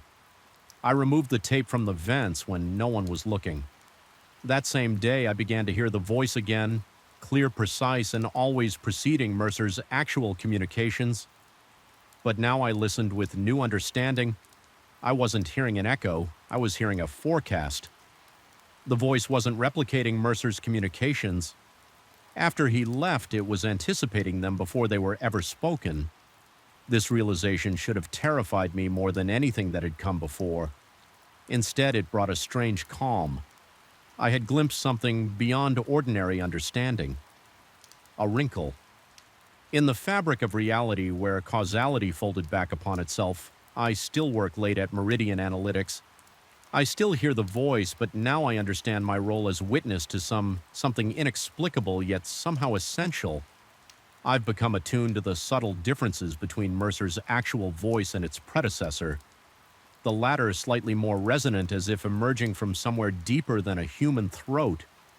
Sometimes when I'm alone in the quiet office, I speak into the empty air, wondering if my own voice creates ripples elsewhere. If someone in another place might hear me before I've spoken, the building listens. The vents carry my words away, and somewhere in the space between what will happen and what has happened, something receives them. The lights continue to flicker, the office continues to breathe, and in the silence after everyone is gone, I wait for voices that shouldn't exist, carrying messages not yet sent from a future still forming PR. I still feel it sometimes, that peculiar numbness that creeps from my jaw and spreads across my face like spilled ink on paper. It wasn't the typical dental anesthetic that wears off in hours. This sensation returns periodically, always at night, always when I'm alone, accompanied by the subtle metallic taste that floods my mouth. And when it happens, I know with absolute certainty that what I experienced was real. Despite all evidence to the contrary, the pain started on a Tuesday. A dull throb that originated somewhere deep in my mur and gradually intensified until it became impossible to ignore. By Wednesday morning, the side of my face had swollen, and focusing on work became an exercise in futility between whys. I mentioned my predicament to Davis, a colleague I knew only through brief interactions in the break room. Not someone I typically seek advice from, but desperation has a way of lowering standards. Davis's eyes lit up with unexpected enthusiasm. He scribbled an address on a post-it note slitted across the table and assured me that this dentist had performed miracles on his impacted wisdom tooth. Last year, the location seemed unusual. Some office building in Havenbrook, a neighborhood on the outskirts of town where development had stalled after the economic downturn.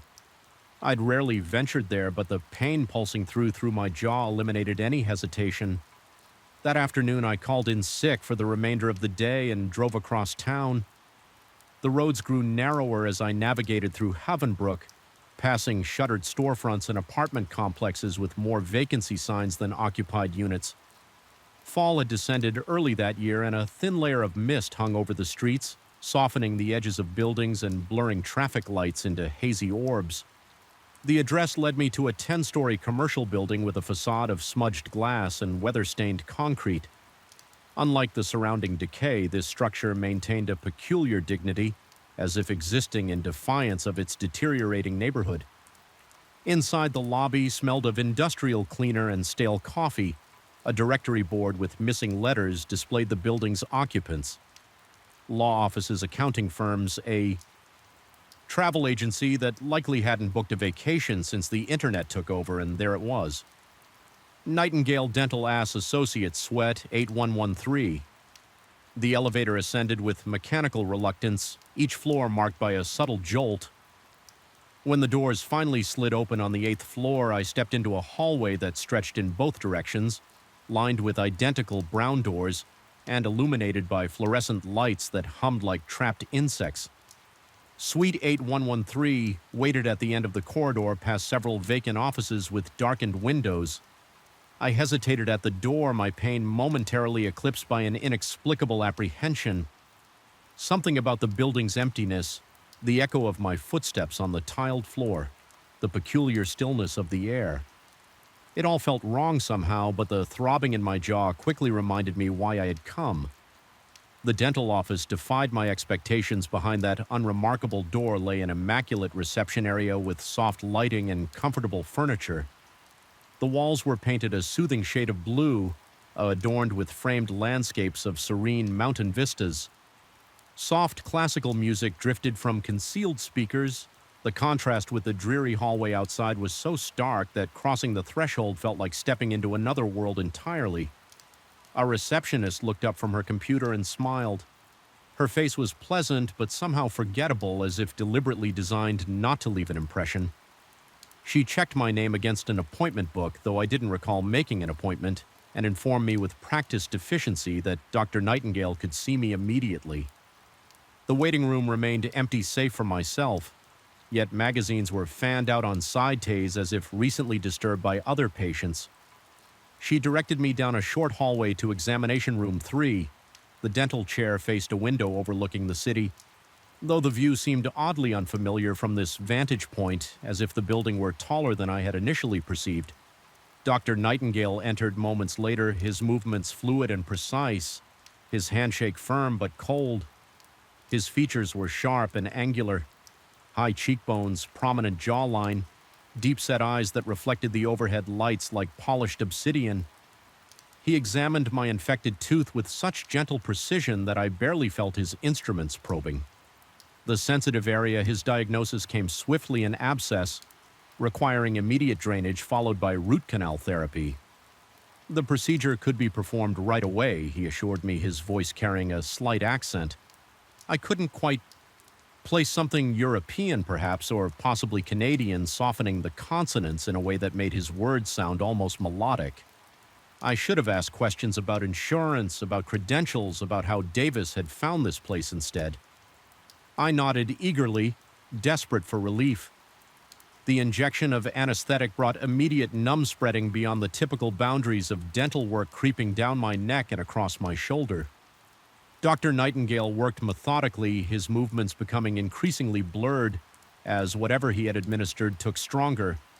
Hold the ceiling above me, transformed under my drug-hazed gaze. The fluorescent panels seemed to pulse and shift, revealing glimpses of something else behind them, intricate patterns that appeared almost organic, like the branching of veins or the spread of roots.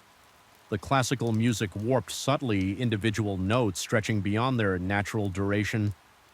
I tried to focus on the cityscape through the window, but even that had changed. Buildings standing at impossible angles against a sky that had deepened to an unnatural indigo. Despite the early hour, Dr. Nightingale spoke occasionally, his words reaching me as if through water. Something about exceptional conditions, about rare anatomical anomalies, about my tooth being particularly interesting. I felt pressure but no pain as he worked, and despite my growing unease, I remained perfectly still, my body no longer responding to my mounting anxiety. The procedure ended abruptly. Dr. Nightingale stepped back, removed his gloves with a crisp snap, and pronounced the treatment complete. The receptionist returned, helped me to my feet. When it became clear my balance was compromised, and provided aftercare instructions printed on heavy cream-colored paper with an elegant letterhead, I was to return in 7 days for a follow-up assessment. The numbness would subside within hours. She assured me, though certain sensations might persist longer due to the nature of the treatment. I left the building in a daze, the setting sun casting long shadows across the parking lot. The drive home remained a blur, in my memory marked by wrong turns and near misses at intersections that night. I slept deeply and dreamlessly, waking the next morning with only a dull ache where the fierce pain had been. The week passed. Uneventfully, the infection appeared to have cleared, and I returned to work. Mentioning my successful treatment to Davis in passing, he nodded, distractedly immersed in a spreadsheet, and made no acknowledgement of his recommendation. I attributed his lack of response to workplace stress and thought nothing more of it. On the 7th day, I returned to the building for my follow-up appointment. The lobby looked shabbier than I remembered, the floor tiles cracked in places, dust gathering in corners. The directory board showed no listing for Nightingale Dental Associates, confused. I approached the security guard stationed behind a desk I hadn't noticed during my previous visit. According to him, there had never been a dental office in the building, certainly not in the last decade he'd worked there. Suite 813, he informed me with growing impatience, had been vacant since the previous tenant. A small accounting firm had gone bankrupt 3 years earlier. I insisted I had been there just 1 week ago, but my protests only earned me suspicious glances and eventually a suggestion that I might want to check my records again, determined to prove I wasn't losing my mind. I took the elevator to the 8th floor. The hallway appeared narrower, darker, and considerably more dilapidated than I remembered. Emergency lights cast a jace glow over peeling wallpaper and stained carpet. Suite 81's door was secured with a heavy padlock rust accumulating around its edges. Through the clouded glass panel, I could make out an empty room with dust-covered floors and water stains spreading across the ceiling like invasive mold. It clearly hadn't been occupied for years. My heart raced as I pressed my face against the glass, desperately searching for any sign of the immaculate office I had visited. The taste of metal filled my mouth, and my recently treated tooth began to throb. And per perfect synchronization with my pulse, I stumbled back from the door, my reflection in the glass momentarily transforming into something unfamiliar. Sharper features, deeper set eyes, a smile that stretched too wide back at work. The next day I confronted Davis about the referral. He looked at me with genuine confusion, then concern. As I described the mysteriously vanished dental office, he swore he had never given me an address, had never recommended at a dentist, and suggested with the careful tone people use when they fear someone might be unstable, that perhaps I should consider talking to someone professional about my experience. I tried to forget the incident, to rationalize it as some bizarre episode triggered by pain medication or stress, but certain details continued to haunt me. The way the cityscape from the window hadn't matched any possible view from the building's actual height and position, the unnatural coldness of Dr. Nightingale's hands, the peculiar letter head on my aftercare instructions, which I could no longer find, despite tearing apart my apartment in search of them. 3 weeks later, I noticed something when flossing a small hard object lodged in the gum beside my treated tooth using tweezers. I carefully extracted what appeared to be a sliver of metal, no larger than a grain of rice, under my bathroom light. It gleamed with an unusual luster, neither silver nor gold, but something in between, inscribed with markings too tiny to decipher without magnification. That night I dreamed of Dr. Nightingale standing over me, explaining in his melodic accent that certain patients were selected for special procedures, that my dental anatomy made me an ideal candidate for their experimental work in the dream. He opened his own mouth to reveal teeth modified with the same metallic substance, arranged in patterns that seemed to shift and reconfigure. Even as I stared at them, I woke with a jolt. The familiar numbness spreading across my face in the bathroom mirror. I examined my tooth, now aching dully. The gum around it had receded slightly, revealing what appeared to be a thin line of the same metal embedded at the base of the tooth. I ran my tongue over it, tasting copper and something else, something chemical and foreign. Over the following months, I consulted 3 different dentists. Each examined my tooth and found nothing unusual. Just a standard root canal and crown performed with adequate if unremarkable skill. X-rays showed normal bone structure and no foreign objects. One dentist, more patient than the others, gently suggested that phantom sensations following dental work were not uncommon, particularly for patients with anxiety disorders, but I know what I felt, what I still feel when the numbness returns on random nights accompanied. Now by brief bursts of what seemed like transmitted thoughts, clinical observations, Dr. Nightingale's voice descriptions of successful integration, mentions of subjects responding well to initial implantation. I've developed new habits. Since then, I avoid dentists entirely. I check and recheck the addresses of any medical professionals before visiting them. I've installed a small ultraviolet light in my bathroom, which I use nightly to examine my tooth, because under that specialized illumination, the crown emanates a faint pulsing glow that no natural material should produce. Sometimes I drive past that building in Havenbrook, parking across the street to watch the 8th floor. Windows, mostly they remain dark, but occasionally always Briefly, always late at night, lights flicker in Suite 813, casting angular shadows that move with unsettling precision. I've never worked up the courage to enter the building during these episodes. Part of me fears finding nothing but that empty, dusty room again. A great G part fears finding Dr. Nightingale waiting for me.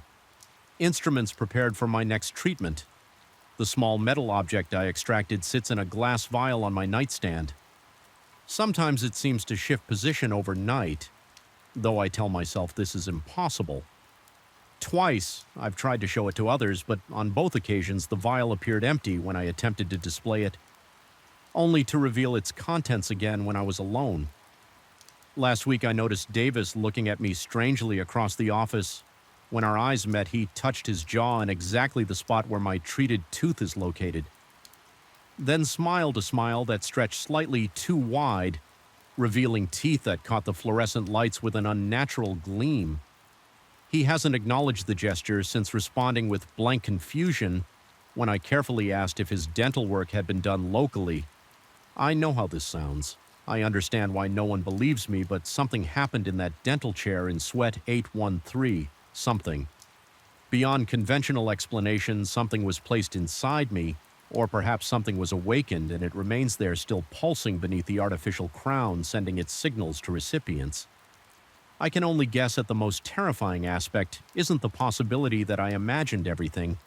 It's the growing certainty that I didn't, and the question of how many others like me are out there carrying these small metallic seeds behind their perfect smiles, waiting for whatever harvest Dr. Nightingale and his associates have planned tonight. My tooth is throbbing again through my bathroom window. I can see the lights of the city and somewhere among them the building in Havenbrook. I wonder if Suite 8113 is illuminated now. If Dr. Nightingale is bending over another patient, installing another piece of his puzzle, I wonder when I'll receive the signal to return.